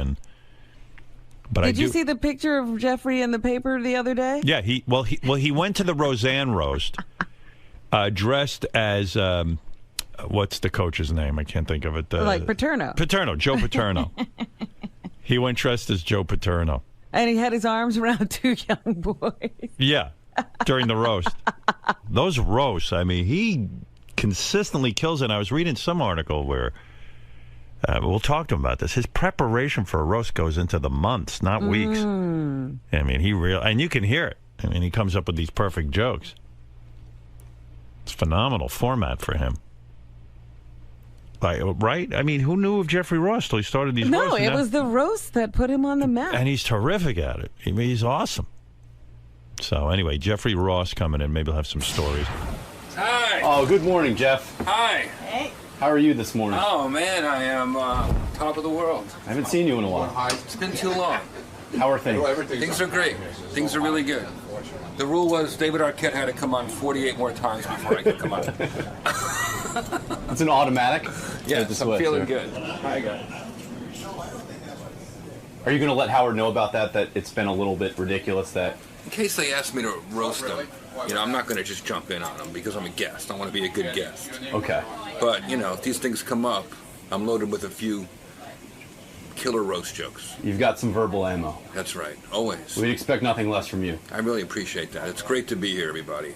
What's up, Howard fans? Good to be here. Good to be here at WNBC 6660 AM. WNBC.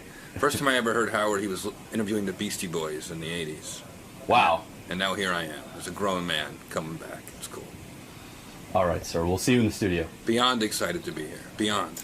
Nervous almost, biting my nails. Just the exhilaration of being back in the King's lair. Well, Jeff Ross is here. He's fresh from the Roseanne roast. I played you. It happened just the other night, like 2 nights ago. Hey, Jeff. Look good. You lost a little weight since I last saw you. Usually the roasts are on a Sunday night. I don't know when they did The roast was... When was the roast of Roseanne? Saturday night. Saturday night. Yeah. I played your segment from there. It was hysterical. Thanks, man. Yeah, they sent it over to me. It was good to hear you. Good Lord, that roasting has made you huge, right? It's our new national pastime.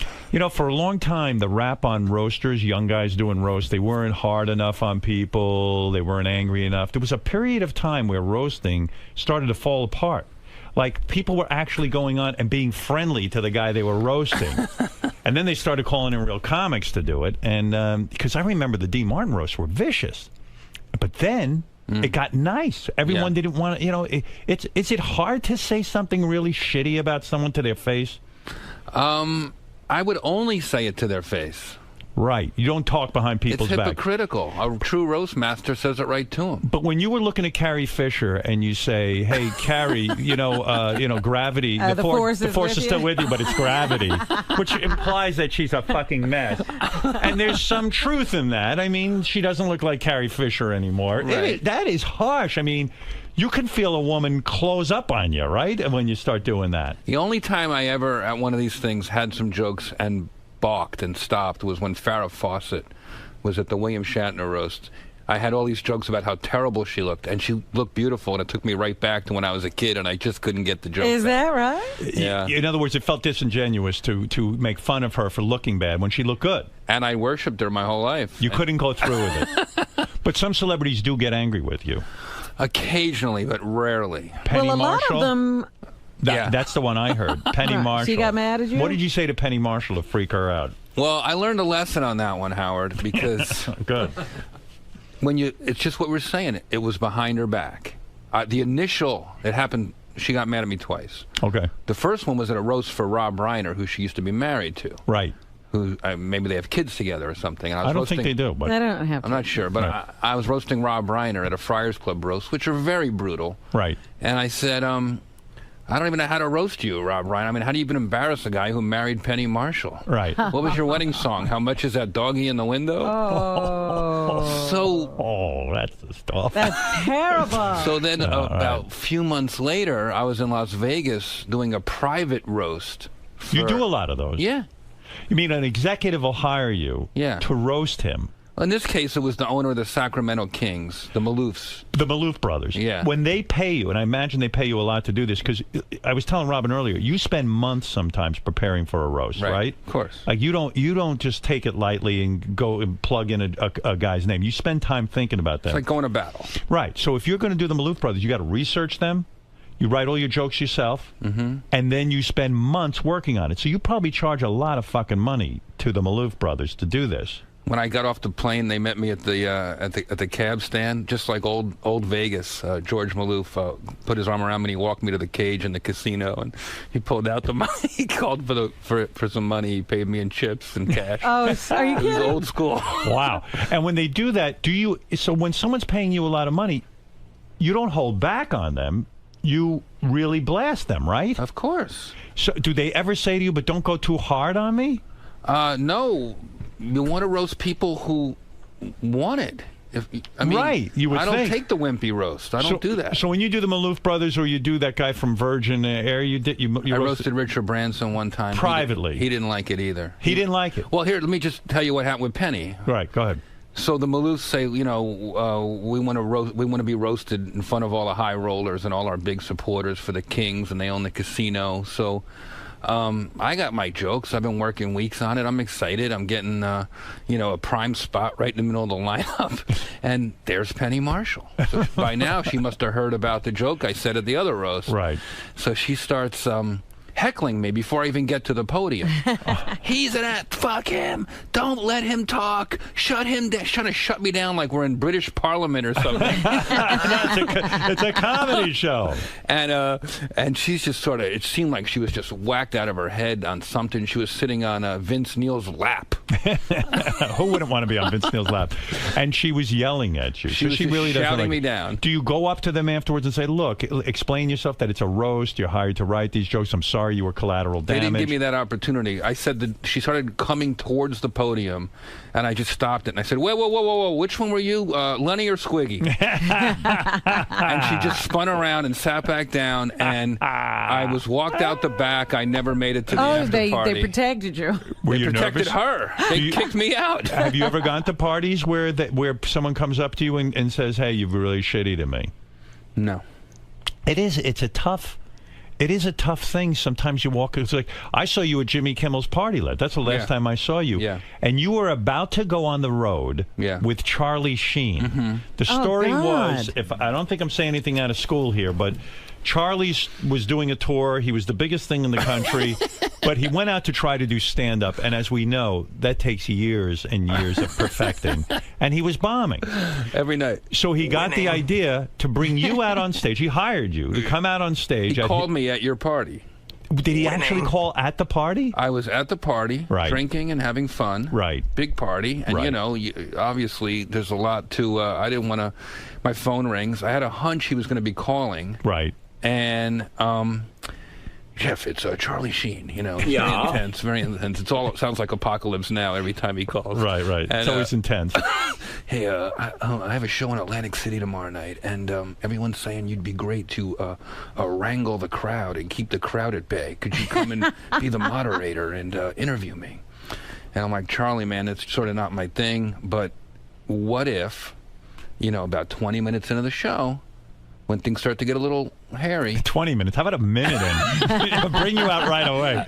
Did he actually make it 20 minutes? You're leaving him out there way too long. Yeah. They probably put you out like within 5 minutes, but go ahead. So I said, if I can roast you, and he's like, and I said, I got to say whatever I want. And he said, okay, done. 6 a.m. flight to Philly, and we'll pick you up. And do you get paid for that gig? Sure. Yeah. And I said, I need a hazmat suit and a podium. Yeah. So there you go to his show. Now, when you arrive, is it really no holds barred? You can say whatever you want about Charlie Sheen. Well, now it's 15 minutes before showtime. I still haven't met Charlie Sheen, and they finally summoned me up to his suite. There's like 4,000 people at the Trump Marino loading in.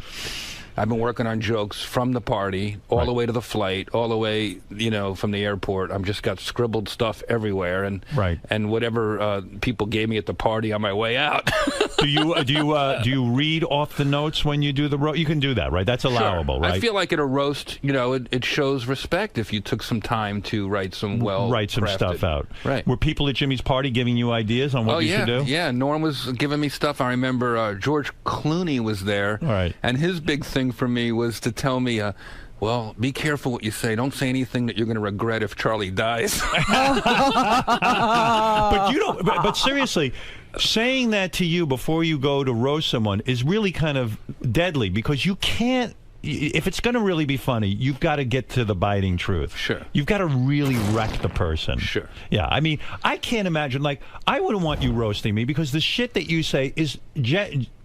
Look, every time I hear you, it's real. You're hitting some real truths. Right.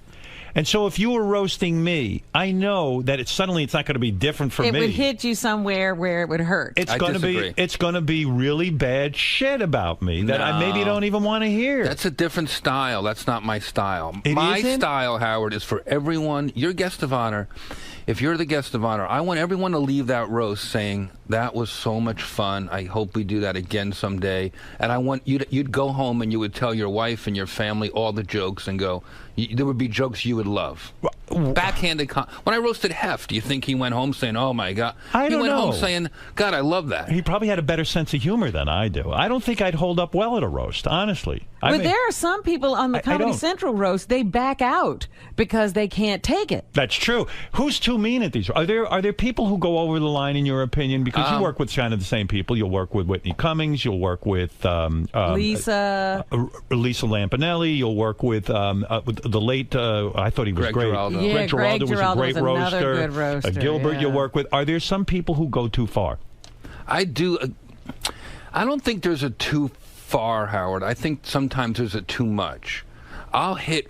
Milton Berle, after my first roast, he said they only remember the home runs. Right. Hit them with 1 or 2 wows, and you don't have to hit them 8 times on the size of their vagina. That was my only beef with Whitney after she tore into Pam Anderson's vagina for half an hour. I was like, she's our guest. Just hit her with 1 or 2 and then move on. So you have a line that you won't cross. Well, I have an amount. So you felt Whitney would say, let me understand, Whitney would say 50 times Pam Anderson's vagina is all stretched out. Right, and then until Pam Anderson's ready to leave, and I'm like, we're supposed to be having fun. See, that I'm surprised to hear that, because sometimes it seems like maybe you're right. Maybe you don't pound the person to death, but it seems like you do because you hit him with a 1-2 punch right away. Yeah, it's remarkable. I love the roast, and I love all of that. So getting back... No, go ahead. And they're healing sometimes. I mean... They are? I feel like people sort of... For Charlie Sheen, for instance, it was a reset button for him.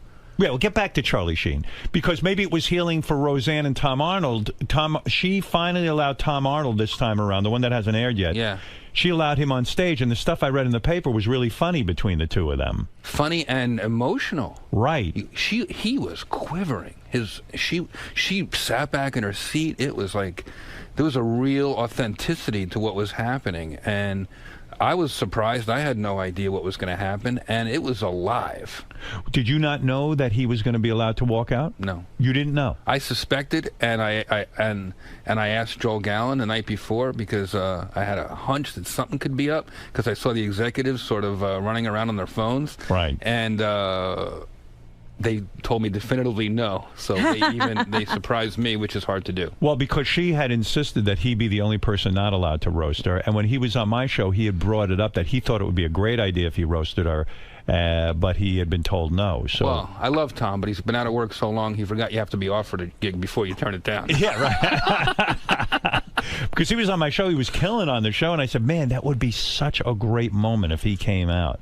But I really never thought it would happen. Yeah. So get back to Charlie Sheen. So you get back to his dressing room. I'm in his the show's 15 minutes away. Right. And I meet him, and he's got one eye on a baseball game and one eye on me. And I Not nervous at all. No, couldn't care less about this tour that is going down like the Titanic. He's got That's great. thousands of people sold out. They're buying T-shirts, the Torpedo of Truth, and he has nothing to say. Nothing. He goes out on a baseball shirt, a Philadelphia baseball shirt. We're in New Jersey, you don't do that. Just the whole thing. Right. And he comes out and winning and Tiger Blood. He's got this little shtick he does in the beginning. Right. So he says, I'll do all that. And then I said, okay, well, when it starts to get a little weird, because it's been getting weird every night, and they've been trying to get me to do this for a while. Right. I said, all right, that's when I'll come out and I'll do I'll roll out a podium and we'll start and Chuck Zito walks up to me, who I don't know at this point. Right. And he walks right up to me. he puts, you've seen his fist, Howard. Right. He's a very big man, yeah. And he's a very intimidating guy. And he walks right up to me, and he puts his fist against my nose. And he said, make sure the jokes aren't too mean.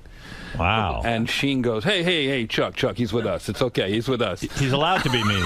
Gee. So I was very intimidated. Was Chuck doing it jokingly? Or no, it was not a joke. Chuck was protecting his guy. Did Chuck realize that you are a karate black belt? Aren't you a actual karate black belt? I got a black belt in Taekwondo at 10 and a half years old. At 10 and a half At 10 and a years old. half. How do you think I have the confidence to bust balls? Do you still That's practice? what I told your bullying guys. They should teach the kids, bully victims should learn karate and then also learn roasting. Is that why you learned karate? Were you bullied as a kid? Yes. You were, and your parents said Now, to you... did this help? My mother dragged me to karate school. I was crying and screaming, didn't want to go. And she said, no, you're going. Right. And you might probably thank her now because you know this skill. Every day. Do you keep up with it? No. You do not? That's what I was going to It gives you say. a certain confidence I can defend myself. I'm not saying I can throw flying snap kicks anymore, but if somebody threw a punch at me, I could defend myself. That's great. And whoever I'm with. And That's whoever right. I'm with. And isn't it true, even to this day, you can beat up any 10-year-old right now? Like if I brought 5 10-year-olds in here, you could probably take them out.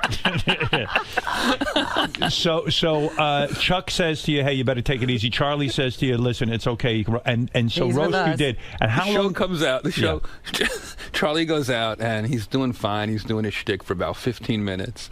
And suddenly somebody in the middle of this giant arena goes, refund! I want a refund! And Charlie doesn't have the stand-up skills to stop everything he's doing and to go through. Right. He stops and he goes, who said that? So now you got 3,000 people on a jumbotron, and he goes, come up here. So some guy runs out of the crowd. Charlie reaches into his pocket and gives the guy a $100 refund. So what happens? But what? So they bring you out? No, 80 people start rushing the stage looking for refunds. So then the stage manager throws me out there, and I walk out in a full head-to-toe hazmat suit. Right. And I have a microphone, and I pull the mask down, and I said, hey, everybody, my name's Jeff Ross. They call me the Roast Master General. And Charlie says, what the fuck are you doing here? And I go, Charlie, these people paid good money for a comedy show. They deserve a comedy show, and no one deserves to be roasted more than the Warlock. And he goes, okay, and he agrees, and they roll out a podium. Oh, that's great. And I went to town on him for 20 minutes. What was the worst thing you said? Does anything come into your memory bank that you said about Charlie Sheen that really was just fucking brutal? If you're winning, then this must not be a child custody hearing. There was nothing winning about Charlie. That was right in the middle of the child custody hearing, right in the middle of the tour. It was the worst time of his life. And I must say, no one in the history of roasting has been as good a sport as Charlie Sheen, because he let me roast him every night in 8 different cities. I got meaner in every city, and then he let me roast him on Comedy Central. And on top of that, we watched the roast together. That's how much he loves the punishment. You went over to his place? Yeah. Were there hot chicks loaded in there? We all assumed that Charlie... There were. Yeah. So you go over to watch him being roasted with him. Yeah. And he's got hot chicks all around. Everywhere. And does he share the hot chicks with you, or is he just kind of like that his thing? Or They're all his. Yeah. It's not that he shares or doesn't share. It's just it's sort of around. It's the scene. Like appetizers. Right. So you became friendly with Charlie after all of this. He puts the... harming and charming, I used to Well, and when he... So after you do your thing, I don't know, how long did you do your thing on stage with Charlie? Half hour? No, 15, 20 minutes. And then he goes back to his live show? Then I would stay there and just to kill the last half hour of the show because, you know... He had nothing to do. I would do a thing, I would speed roast. I'd say, who wants to ask Charlie a question? Some wisdom from the Warlock. Just some nonsense to get through the show. And people would come lining up. And I'd say to talk to Charlie or to hug Charlie or kiss Charlie or ask him a question, you got to go through me. Right. And I would just sort of up and down speed roast these nudniks who came to the Charlie Sheen show. You mean you would roast them off the cuff? Yeah. Can you do? Are you? I sense that you said you had to prepare and for months and months and months. But if I said to you, go roast, Fred right now, right? Would you be able to, off the top of your head, roast him for a few minutes? Probably. You could. Yeah. I mean, what would you say? There's nothing funny about Fred. How could you? What could you possibly say? Look him in the eye and roast him right now. Let's see a good. He's sport. a nudnik who's come to the podium. Go ahead. Oh my God! Look at this. Fred, how are you? Doing fine, my friend. I loved you on To Catch a Predator. Good luck. Very good. He's a scary-looking guy. I don't want to make fun of him. He looks like he would have somebody killed. Yeah, right. No, you're doing good over there, Fred. How did you know he was on To Catch a Predator? I didn't even know you knew that about him. That's awesome. It's I have a whole stand-up special where I speed roast people one after the other from every city. Yeah. Well, now has that aired? It airs on Saturday. This Saturday, it's a stand-up special where you'll knock on a celebrity's door, for example, and roast them? No. That's not this. I'm on stage in any city. I did 8 cities. Right. And I do some jokes about that city, and then I invite anyone who wants to come on stage for 15 seconds of pain. And I did 8 cities, and it's all cut together. Oh, Jeff that's Ross great. Roasts America. Is that on Comedy Central? Saturday night at 11. Beautiful. I'll watch that. Thanks, man. I mean, when you look at a guy like me, I'm almost unroastable because, A, I'm handsome as hell. Sure. B, the women love me. And I'm not that controversial. So it would be difficult for you to come up with a line right now off the top of your head, wouldn't it? No, I'd probably talk mostly about... I like to talk about what's going ahead, not what would you say about it? Let me see if I could be a good sport. I will try. What could you Howard. possibly say about me? That would be Howard Stern almost got into a fist fight with Howie Mandel. That's quite an opponent there. A fist fight with a guy who doesn't like to be touched. You're really tough, Howard. See, I can handle that. You can that's handle fine. that one? Oh, yeah, that's easy. I mean, that's nothing. I mean, that almost makes me look good. But I wouldn't want to turn it up as a guest because then Turn you it might up. get it. You blast me one real good one. Give it up for Howard Stern, the ugliest motherfucker on the planet. That's not even a joke. That's a fact, Howard. That's it? I could handle that. I wrote some notes down. You want me to roast you properly? Yeah, go ahead. Really? Roast me. Can roast I? me. Yeah, go ahead. He go ahead. wrote notes. I work on these things. Seriously? I had no idea. I want to see if I could take it. I would speed roast nudniks. I don't speed roast legends. Legends I prepare for. Oh, really? Okay, well, so go ahead and give it to me, and don't hold back, but I can guarantee you at some point I'm going to tell you I can't take it Raise your hand when you can. Like, have Can I a raise kill my sign hand? like an S&M situation. Yeah, what would be a word I could yell out if I can't take it anymore? Have Chuck Zito walk in for a second and punch you right in the head. Go ahead. Thanks, Howard. But with all due respect, the Howard Stern roast is not the same without Bob Levy butchering my introduction. Great to be back, Howard. It's been so long. After my last time on this show, they said I couldn't come back until David Arquette had 48 more fucking appearances. All right, I can handle that. Kind of, yeah. They come from a place of love, Howard, because I love the show. It's not an angry roast. That's not my style. I see. Robin's not here today. There's no one here to fake laugh at my jokes and step on the punchlines. He asked to be roasted, not me. Yeah, right. That was me, but go ahead. There's no minorities in the studio. The closest thing you have to a person of color are the brown stains on Tim's fingers.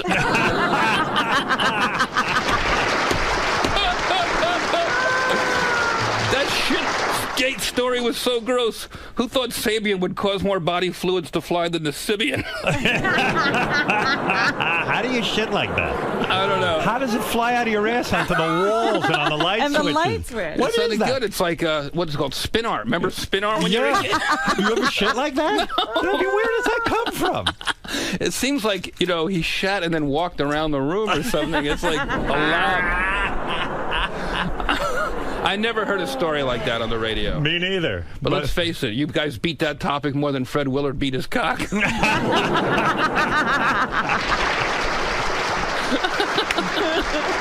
What was that? I mean, what's going on with him? Fred? I love Fred. Who goes to a theater to beat off anymore? It seems crazy. I think he's having fun. He's got an artistic... What is that about, though? I asked him to come on. He went on Jimmy Fallon. I really didn't get any answers. I asked him to come on this show. He declined. Oh. I just want to know, why go to a theater to beat off? I mean, is it to meet other people? I don't think so. I think he was probably bored, had a couple drinks, and was having some fun. All right. Okay. I've jerked off in weird places, haven't you? I'm very proud. I'm afraid someone will see how small my cock Where is. So I have keep you it- jerked Where off? have you jerked off in a weird place? Let me think. Chuck E. Cheese. You did? No. I believe it. That would be a weird place. Where have you jerked off? That's weird. In a pool. You did? Yeah. Not your own pool. Someone else's. I once jerked off in the ocean. Remind me not to invite you to my house. Am I done being roasted? Did I survive that? I mean, I don't feel that I got roasted that bad. Robin, we need you back here. Without you, who will they ever get to Google the news? Even in Robin's absence, we still get all those great Robin songs. Everyone wants to fuck Robin. The only people who want to fuck Howard are those serious executives. See, I like that. Those execs are crazy to mess with you, Howard. Where else are they going to find someone willing to work 4 hours a day, 3 days a week? When you cut back, Howard, on your schedule, do you even think about who you were hurting? With so many shows, there's barely enough new material for Jay Leno to steal. Now, you're friendly with Jay Leno, right? No. Oh, you're not? I mean, I'm friendly when I see him, but I haven't been on a show since '96. Is that true? Yeah. Why not? I mean, your career is bigger than ever. You've really proven to be a great comic. Why the fuck are you not on the I wrote Tonight them Show? a note.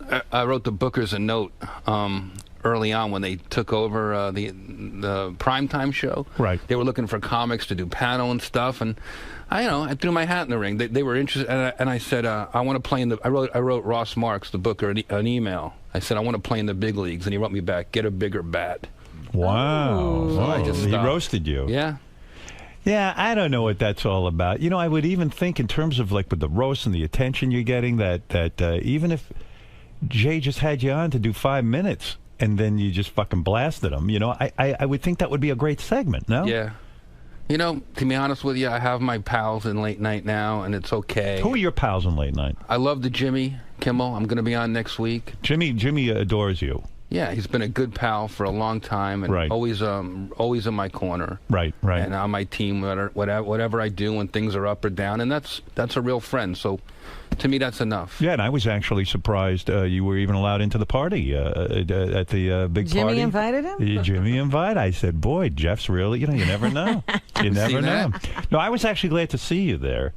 And it was kind of fun to socialize a bit. That was some party, right? That was the greatest, man. Just Why was singing it so karaoke. great? Because when else do you see Rickles with his guard down and Norm hanging out, Norm Macdonald? It was just the comics. To me, it's I don't care about the movie stars. You know, that's not my thing. But when you see comics sort of unguarded, I love the fraternity of it. It's funny you say that. You know who I ended up sitting on a couch for most of the evening with talking to is this guy, Louis C.K. Yeah.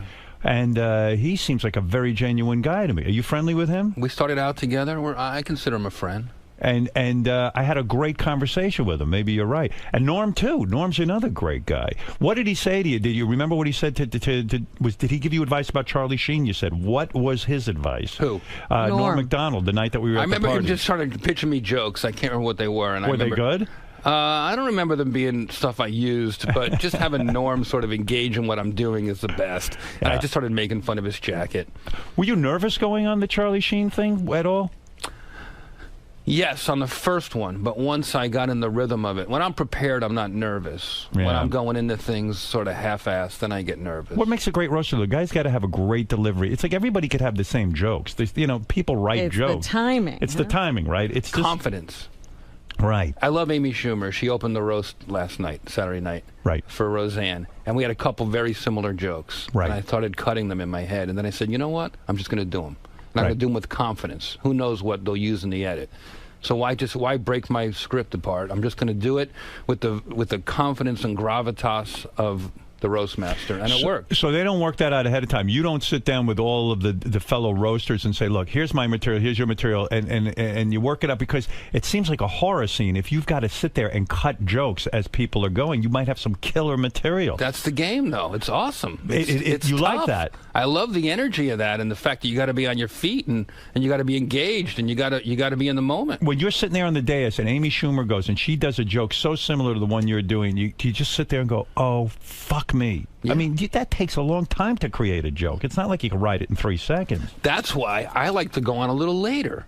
Why? Because then I can roast the roast. What if somebody bombs? What if something crazy happens? Do you sit there and write as you go along? Like, in other words, you do. So if Amy Schumer went and tanked, then you got 50 Amy Schumer lines. Right. But you can write it that quick. I had a great joke in case someone tanked. Hey, Gilbert, if you're going to tweet about a disaster tonight, tweet about Amy Schumer's set. You know? Right. But she was good. She was great. And it didn't work. So I dropped that one and made it about Ellen Barkin's makeup. Somehow you work it in. How long do you go on for? Like 3 to 5 minutes? I went on for about 8 minutes. 8 minutes? There was a lot to work with there. Do they cut that down, or they just run the whole 8 minutes? I think they'll run most of it because it was pretty fun. And I mean, the segment I ran this morning, maybe I should run it now. You know, I was dressed as Joe Paterno. Yeah, we talked about that. Now, that seemed pretty controversial, that you would show up dressed as Joe Paterno. And did anyone have any doubts about you doing that? I did. I struggled with it for a while. But why did you struggle? Because you thought maybe too soon? No, not too soon, but I don't want it to be misconstrued as glorifying those guys. I wanted everyone to understand that it's my way of expressing my freedom of speech. A lot of comics have been apologizing and second-guessing their imaginations lately. Right. And that troubled me. And Roseanne represents unapologetic comedy. Right. So I thought it would tie together in a way that could be funny and also impactful. You know, Who knew it was that deep? Right. Who knew? I just said, but you're right. I remember going on Letterman and making an OJ joke. It was right as soon as this murder occurred, double homicide occurred, and I went right on that night and I did a OJ thing. And Letterman came down pretty hard on me. He said, "You shouldn't make fun of a double homicide." You know, and I was like, "Oh fuck, great." You know, I mean, I just got chastised on television, and yet 3 nights later, everyone started it, including Letterman, with the O.J. jokes. Right. And so I still feel glad that I did it because it was history proved me right. You know, you asked me if I write my own material very early on. Yeah.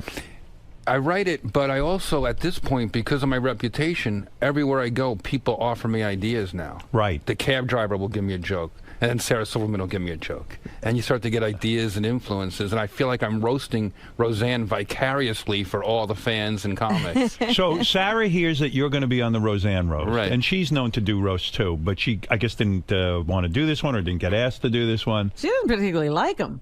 I don't know about that. Does she not No, like she them? talked about it with us. She did? She said I think she she didn't like loves them as a fan, but I think, you know, being up there isn't really something she looks forward to. Right. So she calls you up and says, No, hey, we had lunch, and we'll just start bullshitting about the roast. right, and then she says something great. Yeah. And then do you have to ask permission? Do you say, hey, can I use that? No, she's saying it so I use it, hoping I use it. Wow. And she doesn't have that possessive thing like, I want to save this for myself. No, she's waiting and watching the roast, waiting to hear her joke so she can tell her friends, and she's very, very supportive like that. When you did Dancing with the Stars, you were voted out the first guy out. What did that say to you? It's a popularity contest. Is it that a lot of people in America didn't know you, or were you just a really shitty dancer? How dare you? Were you awful at dancing? I happen to think I'm a good dancer. So what happened? What went wrong there? I got hurt. You got injured. Yeah. How did you hurt yourself? You're dancing. You were practicing, and your dance partner, Edita, who What'd has she do to you? some body, right? The most beautiful woman. Did you hit on her at all? She's married. Oh, she is. But did you hit on her at Yes. all? You did. Couldn't get anywhere. We loved each other, but in a way that was obviously, you know. Is it erotic when you? It couldn't be realized. When you're in a rehearsal with a woman that hot, I mean, she's hot, Edita. I know who you're talking about. Inside and out, wonderful person. Okay. When you're dancing with someone, and they're scantily clad, and you know, you're wearing a pair of, I don't know, sweatpants. No, you're wearing, and tight pants. And do you get a boner at all practicing with her? Not the practicing, because you're trying to remember your moves, the warming up, the stretching. If she stretches She did you? one move with me, boy. You know, she would, we would stretch, and I don't know if you do yoga, but when you do this thing where you grab someone's ankles, right? Go up like this. So now I'm looking up like this, right? And it was just, and she's on her back on the floor, and you're doing these kind of stretches, or she'd warm up and she'd change in front of me. You know, you're together everywhere for 2 months warming up, and you pop a boner. You definitely get excited. Yeah, and do you apologize? Do you say to her, "Look, I'm so"? I mean, what do you do in that situation? I would just ignore it. I would just play through it. But she sees it. Walk it off. I mean, I'm assuming she sees it. I think she probably, in some way, loves it. Right. She wants to know that her stuff is working. No, it's working all right. No, she's super hot. So you were practicing with her, and I guess one of her fingernails got in your eye? She, we did the same routine for months. You know, we're working it out. If I go on the road, she came with me. Wow. I lost a lot of weight. And, my thinking was all the great roast masters before me, they were full entertainers. They could sing and dance. And, I wanted to sort of pay tribute to that. So I was like, all right, I'm going to try to learn something new. Okay. And I got the routine down. We were doing play that funky music. Right. And it was so exciting. Live TV. I'm in my trailer. It's a few hours from showtime. Chris Rock calls and he says, I'm watching with my daughters. Let me give you some advice. And he said, fuck the dancing and write some jokes. He always knows what to say to make you feel confident, doesn't he? So we go to camera blocking. The live show's a few hours away. And while I'm in makeup, Edita goes and gets her nails done. Polish woman, long, beautiful fingernails. And the last move, Howard, is me down here. I go, bam, on the very last move. As my hands come out, her hands come out over my head, and her fingernail catches your eye. Catches my eye, and I had what's it called? A cornea, sliced. A sliced cornea. And I go down on the ground, and I'm laying on the ground, like wiggling around, and everyone's laughing because they all think I'm hamming it up or playing around. Wow! And 15 minutes goes by, and I'm not opening the eye. Oh! And now I go to the ambulance, And maybe she wasn't loving the stretching. Maybe it was a payback for the boner. But go ahead. Yeah, you go to the ambulance. And I go to the hospital, and then I go to a specialist, and he basically says, you can't dance. You have to. And now I'm like, this is I've been working months on this. Yeah. And word starts to get out and stuff like that because people saw an ambulance come out of Dancing with the Stars already, just an audience lining up and stuff. Yeah. And I started why getting couldn't calls. you dance? Because your eye was so injured that you could have risked further injury? I guess when you rip your cornea like that, you can't move your eye around. Right. You're The moving. light. I could sit in here, but I could. The lights, the cameras, it's just so painful. So I had to wear a eye patch. Eye patch. Yeah. And I said, if I can walk, I can dance, I told editor. Right. And I said, the show must go on. And the producer, Conrad, said, the show's going on, just without you. What are you talking about? What do you mean the show must go on? We weren't stopping it, narcissist. And actually, Kimmel said, dance, you'll be a hero. Right. Like a schmuck. I'm like, all right. You let Kimmel give you advice? Right. Right. Dancing, no less. Dancing advice. And that's what happened. I went out and I danced poorly. Right. People started sending money. Are you saying in rehearsal you really were a lot better? I'm still a good dancer. Why don't I you love to dance more than anything. Don't you Why think, don't they bring you back? Yeah, that would have been a good idea. Why don't they give you, in fairness, isn't there some new superstar season coming up where they're pulling in the best dancers from each series? You should get a chance at doing that. I am your advocate right now. Thank you very much, Absolutely. Howard. The last time you said something like that about me, it worked out too. Every time you plug something what was good that? happens for me. This is years ago. I told a story about roasting. I don't remember which one. And you said, you should write a book about roasting. Yeah, and you did. And a month later, I had a deal. Yeah, how'd that book do? Well, it did well, right? Yeah. I mean, yeah, it was. You've taught people how to roast, haven't you? You on the Bachelor. I remember seeing you. He was on The Bachelor? He taught the bachelorettes or the bachelors to roast, right? Roasting isn't about celebrities all the time. It's also about roasting your friends and colleagues and coworkers. And I'll tell you what. That's what my show's about. If you won't put Jeff back on Dancing with the Stars, you should at least let him bang editor. She should have at least offered after she took out your cornea. Are they in charge of that? I danced so poorly, people thought it was a telethon. They sent money. Who's this guy? Let's go to a couple of calls. Let's remind you not to miss Jeff Ross's stand-up special, Jeff Ross Roasts America. That's the one where you'll bring people up on stage and you'll just let them have it. Right. It's brutal. It's brutal. Yeah. Good. I didn't like do that. it to you because it's just not right to do it to friends. It works for strangers. Do it to me. No, it's like, It doesn't work. It's got to be if I with know strangers. the person, it's got a layer to it. When you roasted Donald Trump, in other words, it worked because you don't know him? No, because that one I prepare for, and it's like a written roast. But speed roasting is very punk rock. Right. I had a guy in Seattle just come on stage, and, I'll ask him, what are you doing? He'll tell me. I said, he'll say, oh, I'm getting married next week. I said, what does your wife do? And I say, I know she's not a dentist because he's got fucked up teeth. I got hit about 8 times on the tour. Really? Mostly by women. Are you serious? Yeah. They hit you? Well, women will come on stage to get speed roasted in a top. You know how that is. Yeah. And they like, oh, I'm going to go up there and he's going to make fun of my boobs. And then I ignore the boobs and make fun of their eyes. Yeah, right. Pretty girl like you should think about getting her teeth fixed or something like that. Right, and then that levels them, and then they hit you. And they're caught off guard. That's mature. See Jeff at the Roast of Roseanne Barr. Yeah. And check out the premiere of The Burn on Comedy Central. What's The Burn? The Burn is my new weekly roasting series on Comedy Central. Now, is this the one where you knock on celebrities' doors and roast them? Yeah. Whose door do you knock on? We're doing Stamos in the beginning. Stamos. We're doing Sarah Silverman. Oh, you will walk into their homes? Sure, or wherever they want. So it's Lifestyles of the Rich and Famous, except you annoy them and shit all over them when you get into their house. Stamos' backyard. He has that giant D from Disneyland in his backyard. Right. Yeah, he's into Disneyland. So what's the D stand for? Was that your grade in acting class? And he liked it. What do you tell girls in bedroom? It's a small world after all. He's a great sport, you know that. Yes, he is. He really is. Let's go to, I don't know, Tommy, who wants to say hello to you, and then I'll let you out of here. Go ahead, Tommy in Lansdale, Howard, Pennsylvania. hey now, love you, brother. Hey now. Jeff, you're kicking ass, man. I never heard of you until you went on Howard years ago, and I'm sitting in my car right now. I'm late an hour for work. I'm just pissing myself. He's all a great the roasts guy. you do, man, excellent, and you sound like a pretty genuine dude, too. Thank you, dude. Man, keep it up, Howard. You too. All right, real good. No problem. Let's go to Balls in Elwood City, Pennsylvania. Balls all morning. Hey, now. Balls, and more balls. Humongous fan, Jeffrey. I just want to ask you two quick things. Being a famous comedian, ever got any famous pussy? And can you roast Gary Delabate?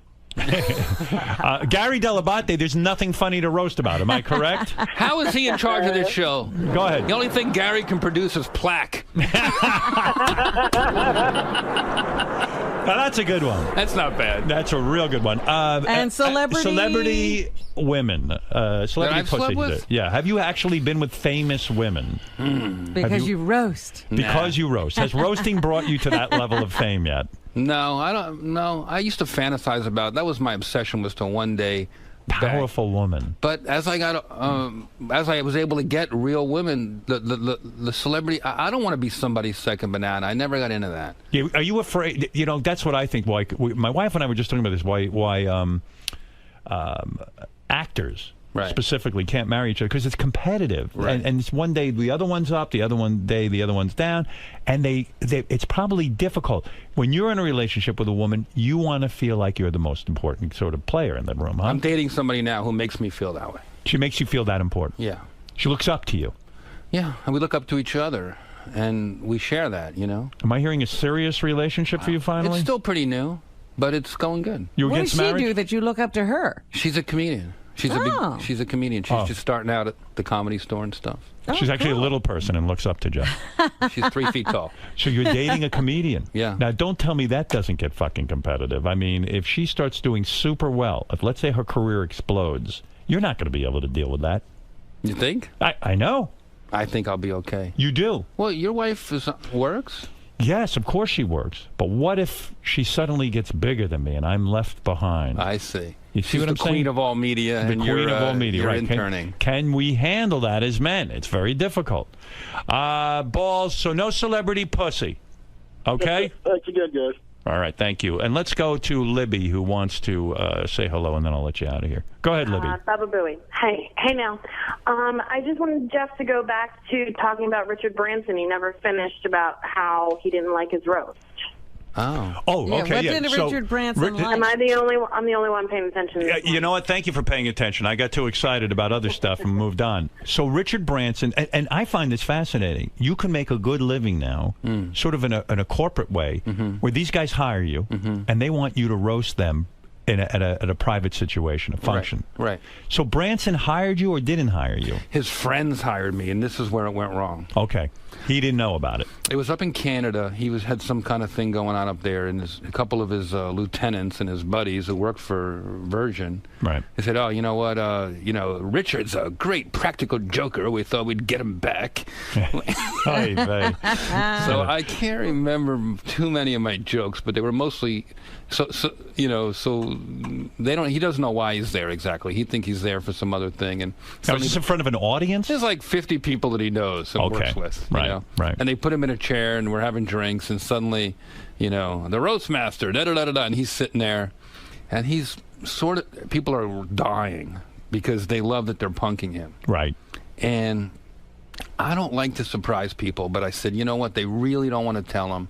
And I pushed back a couple times, and finally that was a make it or break. It was a good gig, and I said, all right, you know what, love to meet Richard Branson, and I'll try it. So I'm about 6-7 jokes in, and I'm doing well, and I'm seeing that I see his like mind ticking. Like he doesn't.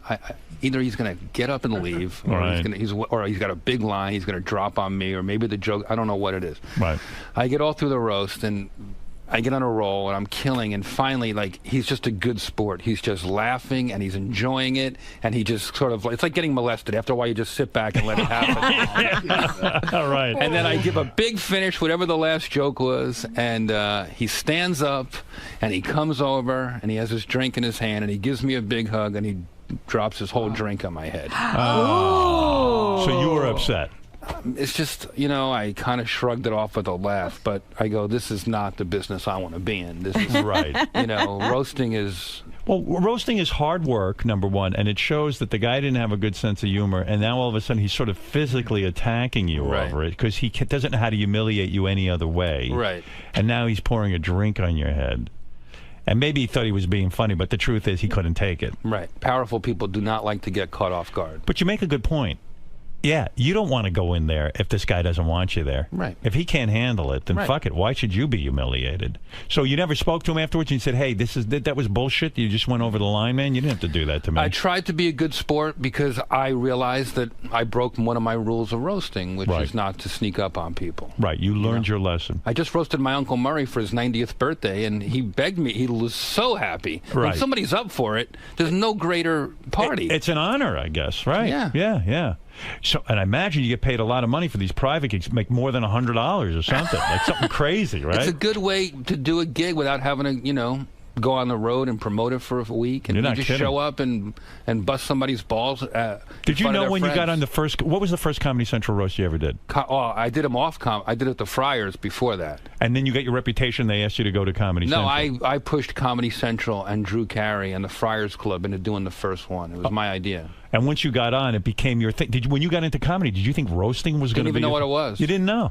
No, I used to have to, when they first asked me to do it, it was like saying jousting, or it was like a lost art. And were you like at first, hey, I don't even know I want to do this. That's not what I do. Yeah, I got a lot of shit from I was in the alternative comedy scene downtown in New York, where we would just tell stories without a microphone. It was like the mid-'90s. Right. And I loved that. But then I got asked to do a roast, and it was a tough time. It was after the blackface incident with Whoopi Goldberg, so they had trouble getting bigger stars that year. Right. And they thought I'd be good at it. And Greg Fitzsimmons had gotten me into the Friars Club. Right. And I said, wow, this is interesting. This is the ultimate alternative comedy. I'm going to put a suit on and go bust Teddy Youngman's balls. And I met Milton Berle and Buddy Hackett. And so who was the first roast that you did? Steven Seagal. Steven Seagal. Oh, my God, that's fantastic. Humorless. Probably didn't even get half the jokes, right? Did not get the jokes. I'll never forget it. There's 1,500 people, at that Hilton where, you're always up in the balcony, Howard, lurking in the back. Right. There's all these people there, and Steven Seagal's there, and I don't know anybody. I got my one good suit on from the Letterman show left over, Right. And Milton Berle introduced me. He gave me this terrible introduction. He just came back from a convention of lesbians with dildo rash. Just some generic bullshit joke. You're right. Didn't know you from a hole in the wall. And I come out in my suit. I got through them. Yeah, go ahead. You come out in your suit. Steven Seagal sitting there, and I look out at the crowd, and I said, I realize I look at Seagal and I go, I realize a lot of you don't know me here today, but I feel uniquely qualified to be here today because I'm also a shitty actor. And I just start tearing into Seagal, and every 3 jokes I get poked in the ribs from this side by Milton Berle. And the only other person to ever do that to me when I was speaking was my cantor during my Haftorah. He would do that to keep me from being nervous. He would just sort of remind me that, I don't know why. So Berle just keeps poking me. Every time I get an applause break, and Berle had these long, sharp nails. And he's just disrupting me. He's just fucking with me. Why is he doing well? And I didn't know. And finally, I just turned to him and I engaged him. And I said, what are you doing? And I said, we started going back and forth. I said, I was walking around downtown today. I saw Milton Berle in an antique shop. $800. Boom. And then finally, he goes after me and he starts grabbing the mic out of my hand and we're going back and forth. It's my first roast. Oh, my God. Why? Do you think he was jealous that you were killing? He didn't like a new guy getting laughs. Wow. So finally, Buddy Hackett was sitting like 8 seats down the dais. Right. I didn't know him either. He screams off mic. He goes, hey, Milton, let the kid work. Remember when you used to? Milton leaps out of his seat. He's in his By the way, my first roast was Milton's last. Milton ran over and kissed Buddy on the lips.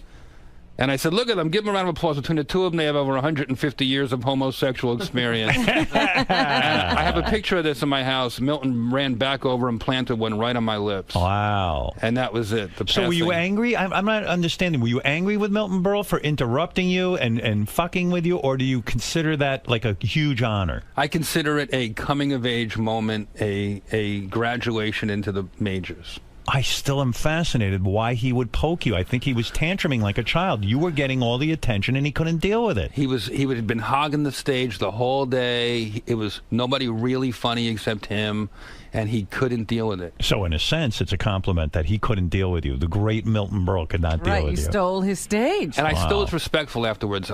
You know, at the back at the club, I talked to Buddy, and Buddy told me that he pokes new comics out of jealousy and just to be a pain in the ass. Oh, my. Are you sure it was his hand and not his cock? Wasn't he like the legendary huge cock guy? He had a big one. Yeah, I don't know. That's a great story.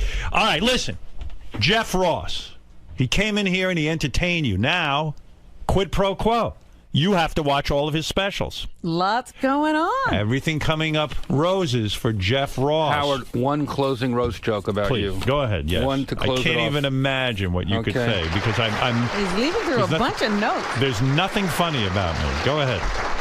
But in all seriousness, Howard, as you know, I'm starting my own show in a couple weeks, and I want you to know that as a host, you are my inspiration, Howard Stern. Thank you. In order to be a success, I will try my best to mimic everything you have ever done in your magnificent career. Thank you. I've already told my executives to defecate on the walls, my writers to stroll in late, right. my co-stars to work from home, right. and I'll keep showing up to work even though my contract says I'm owed a ton of money. That's right. Thank you very much, Jeffrey, Howard. thank you. Jeff Ross, everybody. Great Jeff Ross. We'll be back right after these words. That drives me crazy with Milton Berle. That's such a tantrum. Forget it. He was unbelievable.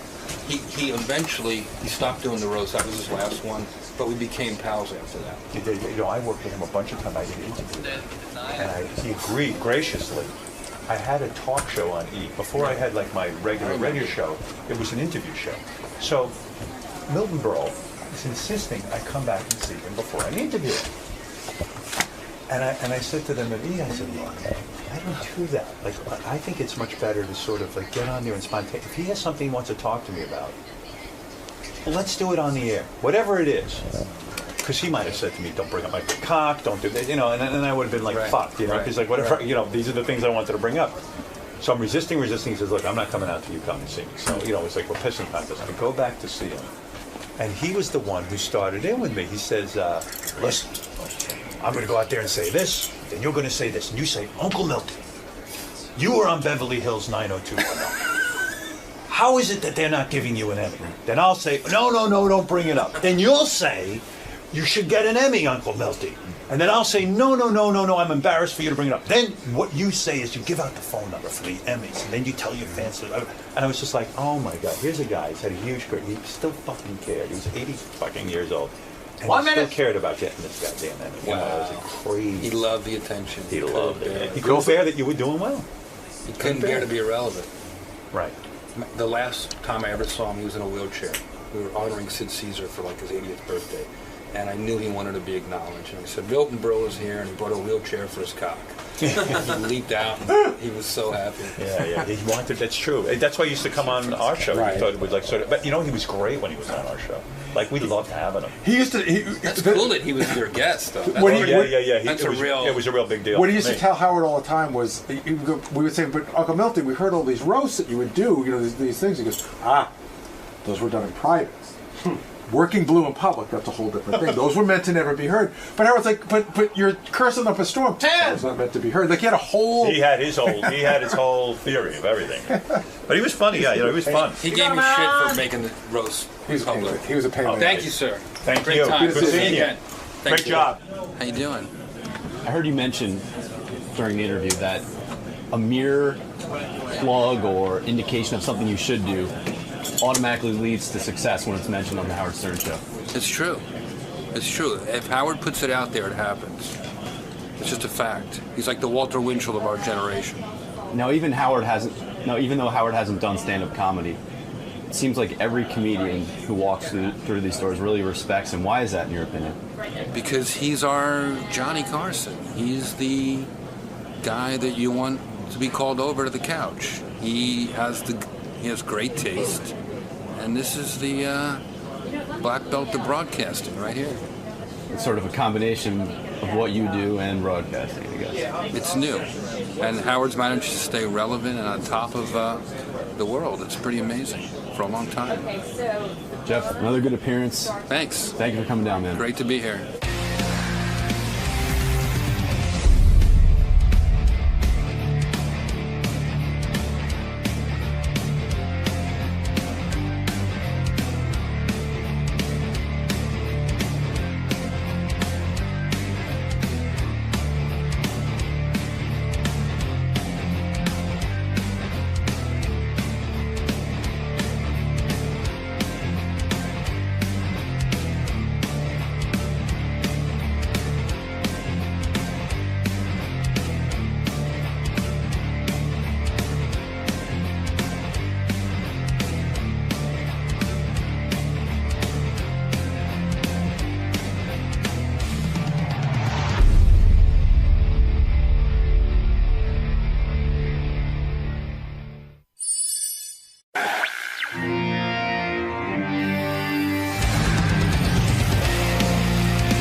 I was listening to Howard 100 News yesterday, and I heard the disturbing report that Teddy got mugged for his iPhone. Teddy, what does John call him? Teddy Microphone. I don't know when that happened. Teddy just got married. Yeah, it turns out he was on the subway, and he says like a pack of wolves, like 7 guys descended on him and tried to fight him. Grabbed his iPhone, and then he chased them, and they turned around and looked at him, and they said to him, "Hey, Teddy." Or whatever. They knew him? No. They said, "Hey, look, guy, stop chasing us. You're being foolish." Like they almost said, "Like, what do you want to get your ass kicked?" Asking for trouble. And Teddy thought about it, and he said, maybe this guy's giving me good advice. But the odd part of the story and why I want to speak to Teddy, because this is upsetting to me. Teddy has one of those apps where he can track where his iPhone is, exactly where it is. He says, "Here it is. I know exactly where my iPhone is." And So why is he chasing them? Well, he called the police, and the police wouldn't do anything about it. He said, "Would you send a car over there and get my iPhone? There's been a crime." Well, this is horrible because obviously these people are predators. Yeah, I don't understand that. I mean, here we have the technology to get the guy's iPhone back and catch a bunch of marauders. Why would the police not? I don't understand his story. It doesn't add up. It doesn't make sense to me. I believe the police would go check it out. Why not? They're doing the stop and frisk thing. This is obviously people who are up to no good. Gary, when does Teddy come in so I can talk to him about this? Or is he not here till late in the show? Gets in around 8, Howard. 8. Do you know anything about that story? No, but John Lieberman's here, and I think you may have a couple of the facts wrong. Oh, all right. John, come on in. This is John Lieberman. He's made his bones on the Tim case where Tim shit in the bathroom, and he... now we look forward to every report. He did DNA swabbing and all kinds of things, and all of a sudden he's like top reporter around here. John Lieberman got 18 on the ugly meter. Yeah, a lot going on around here. Yeah, who knew? So Teddy went out drinking Sunday night with his new wife. Right. And he ends up turned around on the C train in Manhattan, headed the wrong way. Mm-hmm. So he's headed to Brooklyn. Okay. He gets off the train. He's discombobulated. Next thing he knows, there's 7 or 8 guys poking at him, reaching in his pockets, trying to mug him. Right. They end up getting his iPhone out of his pocket. But they don't take his watch and or his wallet. Or his wallet all or right, anything. So far I'm with you. I think I got the facts straight. Then he gets back home and he calls the police, but the police say they want to come to his house and do the report and everything, but he was drunk and kind of out of it and said that's why. Okay. Said, I don't, really I don't feel like dealing with this right now. So then he uses the app on the iPhone to locate his phone, and he sees it sitting on Fulton Street in Brooklyn. Right. For hours and hours, and then he wants to go back. Yesterday morning he told us he wants to go back and find his phone. Vigilante style, yeah, I heard that. Yeah. And we advised him that it's probably not the best idea to do that. Why won't he? So the police are not at fault. They came up, they were ready to come right over, take the report, and get the phone for him, and he didn't do it. The police are not at fault. No, not at all. Not at all. Not That's at what all. I said, because it seems to me the cops would be all over this. Well, look, I mean, people get their... Where is his iPhone now? Is he still able to track it on his iPad? Yeah, he's still tracking it on that app. Now, why won't he call the police now? Well, he says he was considering it. He says that he will call the police and actually go through and file the report. What is he going to wait, a month? I used to think Teddy was kind of a sensible guy. And that makes no sense to me. Well, then it's his fault. He'd rather go out on his own and try and tackle these guys and get killed. Yeah. Yeah, I mean, he was saying back there yesterday, that he wanted to go and... Why don't you as a reporter go see who the guys are and interview the guys who took his phone? Well, people on Twitter were like, go out and live tweet finding Teddy's phone on Fulton Street in Brooklyn. Yeah, so... Do we know where Teddy's phone is right now?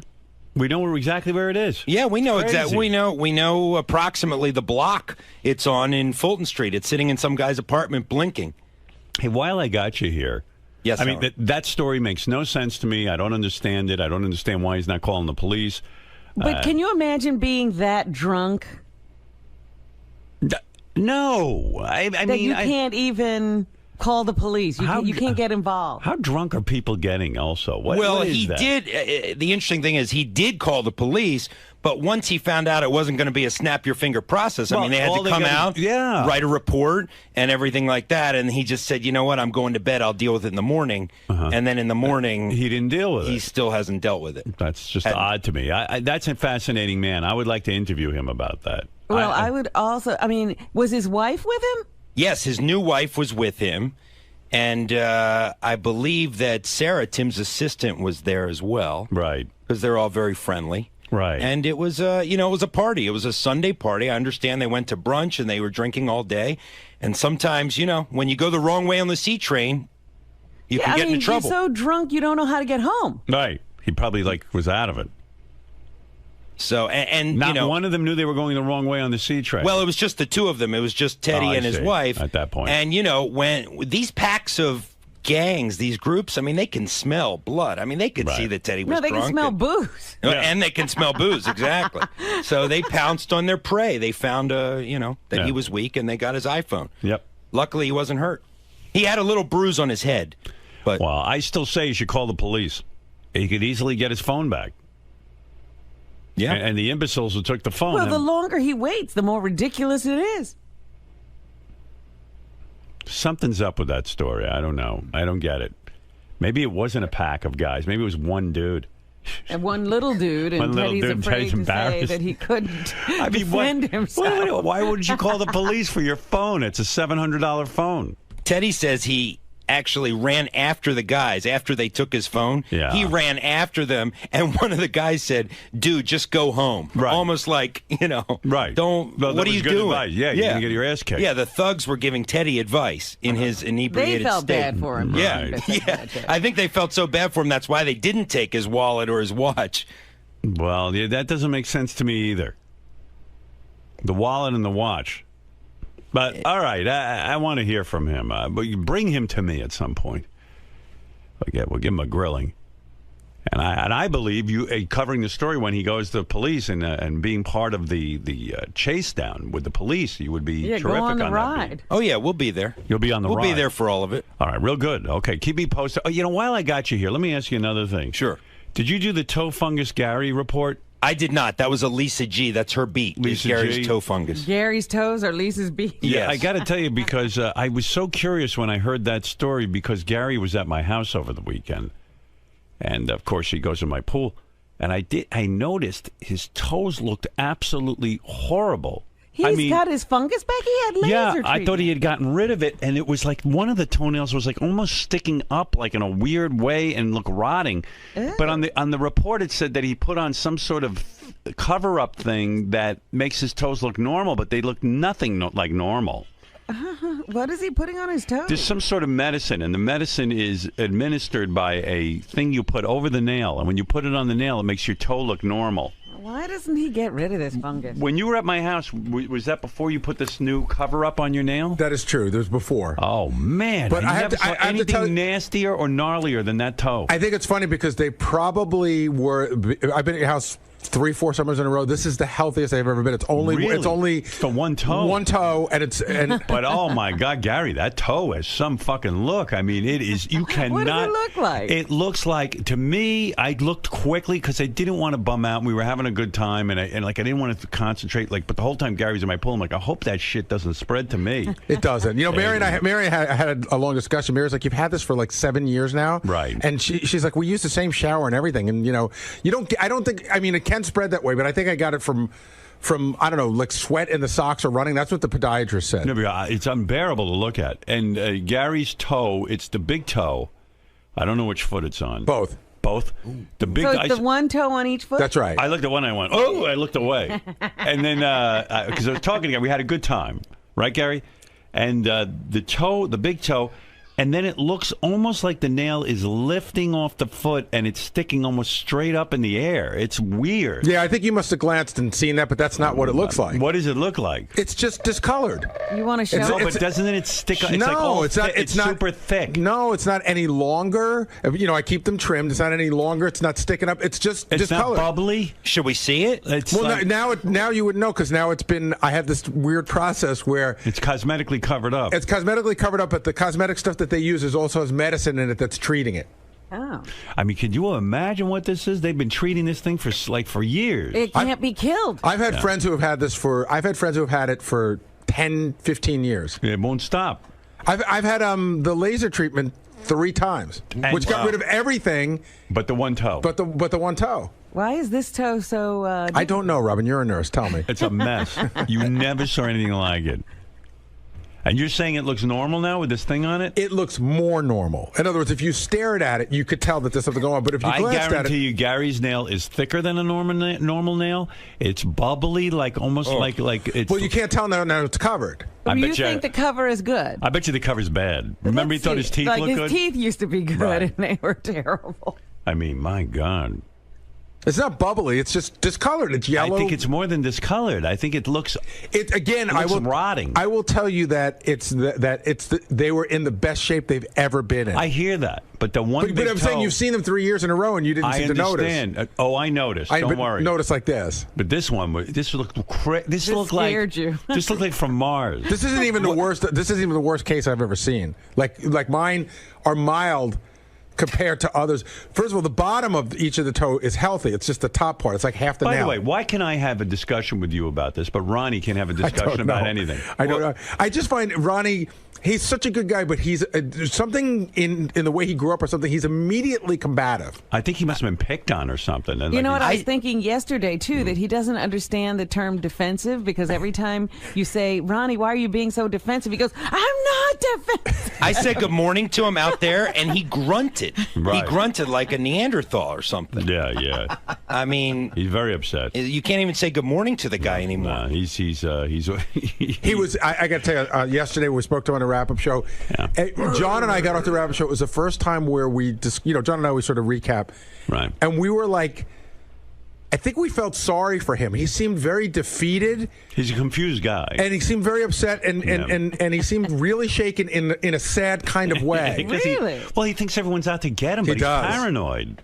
His button is when anybody says anything about his lifestyle, like when Scott DePace questioned the going out with strippers, when the psychology guy questioned the swinger lifestyle, that's his Achilles heel. When anybody questions the way he's decided to live his life, that seems like he just explodes. And Howard, nuts, yeah. and at dinner last night, Lucas was here for the wrap-up show yesterday, so he saw a lot of what went on with Ronnie. Right. And at dinner last night, Lucas was really upset in the sense that what he doesn't know the show, so what he got was that there was a guy that came to the wrap-up show, Ronnie, who he's met before, who seemed very sad, who seemed like he was going to quit his job because he was so upset about the way you talk about him. And Lucas was like, is Ronnie going to leave? Is he going to quit? Because he just seemed so upset, and it was very upsetting to him. Ronnie upset Lucas. Well, not on purpose. You upset Lucas. I didn't do that. What? I don't have to say hello to you. What? What do I have? Who are you to me? I don't have to fucking say hello to you in the morning. I didn't say you have to say Yeah, hello. well, I see you out there, and I say good morning. And I said, yeah. And a well, normal I said, yeah, person how are can you? just say good morning like everybody I else didn't out grunt. there. Fucking open your ears. You did grunt. I said, yeah. You said, you were down tweeting. I don't You go, have to fucking talk to you. Who the fuck are you? Put your goddamn jacket on. You don't have to talk to Put me. your You're right. jacket on. Were you really bummed out on the wrap-up show, or were Hey, you dude, just you know what?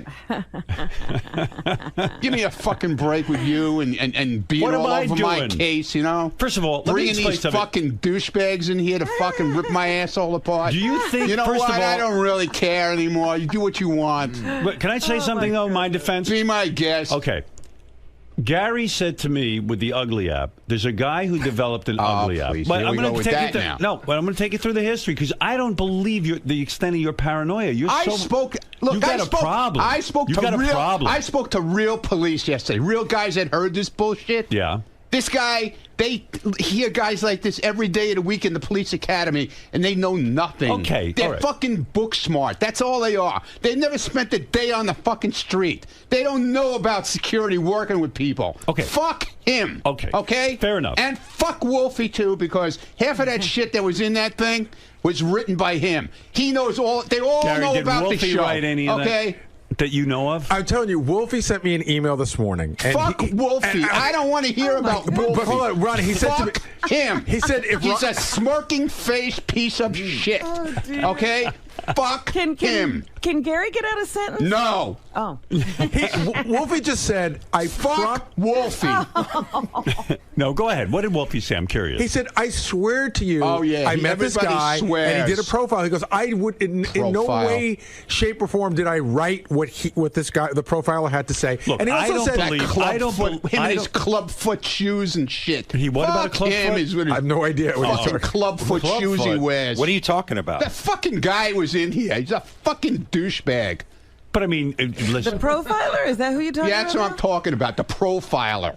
But listen. The guy who listened to the show since 1985. That's how he knows about everybody here. Yeah. well, Fucking asshole. But I mean, he I said- could write the same profile. But Ronnie, here's my point about you. What are you looking at? Well, you're What's exploding. your problem? You're about to explode out of I'm your not suit. exploding. Ron, try to follow me on this, and if I'm wrong, I'm wrong.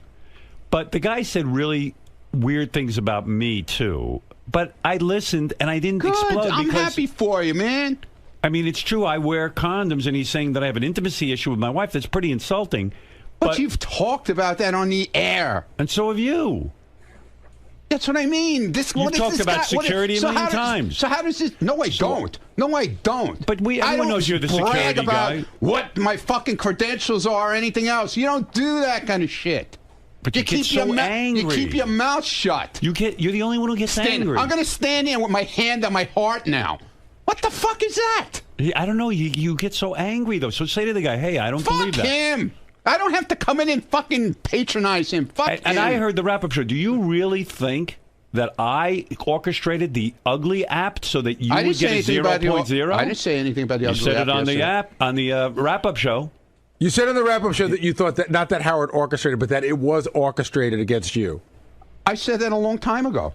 So I didn't every- have to say it but- on the wrap-up so you think show. every I bit said is it- I said it orchestrated then. about you? I said it back then, dude. He thinks every bit is orchestrated. Ronnie Why is believes everybody out that to get every him? bit. Yeah, because you know it fucking riles my ass up. I had no idea that you'd Yeah. get a 0.0. Whatever, dude. I don't care. How could anybody You predict know what? that? I'm going out in the hall. I'm doing my thing. Yeah, because you left can't alone. handle it. Yeah, right. I can't handle it. Howard, can I make can't- a you can go I- crazy. No, Can I make a because small these guys point? are full of shit. Somebody tweeted last night that yellow book, Security for Dummies, and Yeah, Ronnie and I retweeted it. Ronnie Man, that's my retweeted fucking it. handbook. He said, "This is my handbook. It's That's one of those right. yellow And you know Security what? for Dummies book." Can I It was finish? securities. It was for fucking. What are you getting so close it to me was for? the fucking stock market. It wasn't even real securities.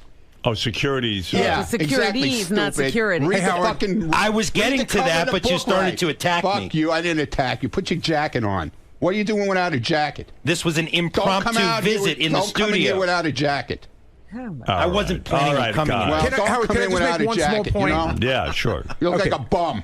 Ronnie on the wrap-up show yesterday said that they singled him out. I said, well, why would Wolfie single you out? He said, because it's good radio.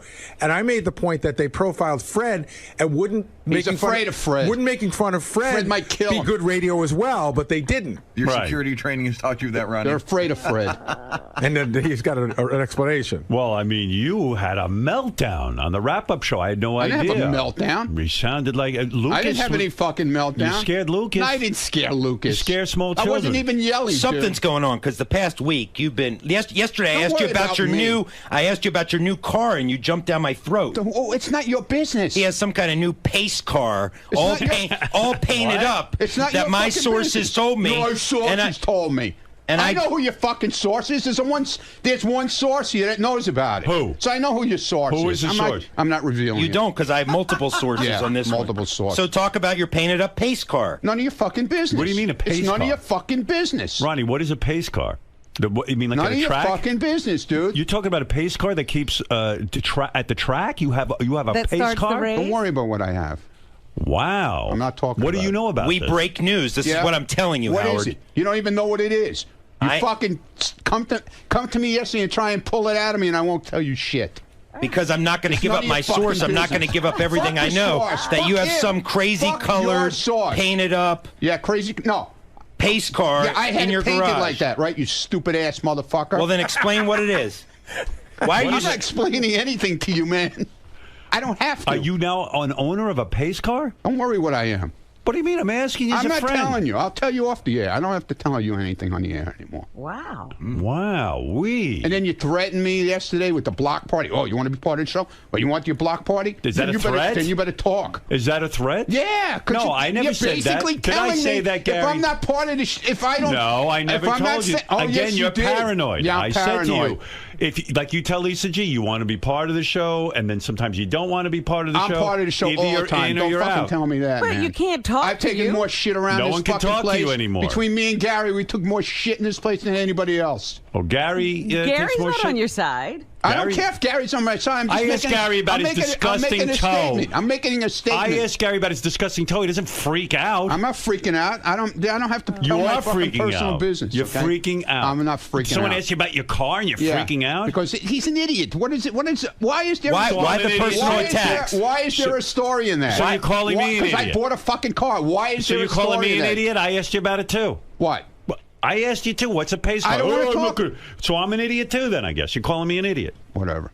Thanks. Nice. Called me an idiot. Yeah, I mean, these personal attacks Idiot. are really Look, unwarranted. The things you fucking called me over the past fucking I haven't 2 said years. anything. Oh, please. You put me down like I'm a fucking piece of shit on the street. Yesterday I didn't you put always you down put for a me minute. down, man. You love it. When you did I love put- doing it. Name something where I put you down. You just called me an idiot. So what do you? Whatever, dude. Because you don't have an example. I have plenty of I've examples. only treated you nicely. I have plenty of examples. No, you don't. Name one. I have plenty of examples. Give me an example. You're always fucking making fun with the security thing. I didn't say anything. Always. The guy man. profiled you. you. Put me down constantly. The guy profiled you. My security guy is fucking half the size of me. I never made a height How joke. do I have a fucking guy like that with Did me? I make the height jokes? Dude, I've heard it a million times. I don't know. I don't heard make it the a height million times, jokes. dude. From I've me? heard it a million times All from right. you. Everyone around here does. You don't hear it from me. Yeah, okay. I'm paying you and hiring you, and you're saying And I'm you're putting making you down. and you're making fun of me too, all at the same No, time. I'm not. It makes no sense. I but never okay. made height jokes. That's why I'm here.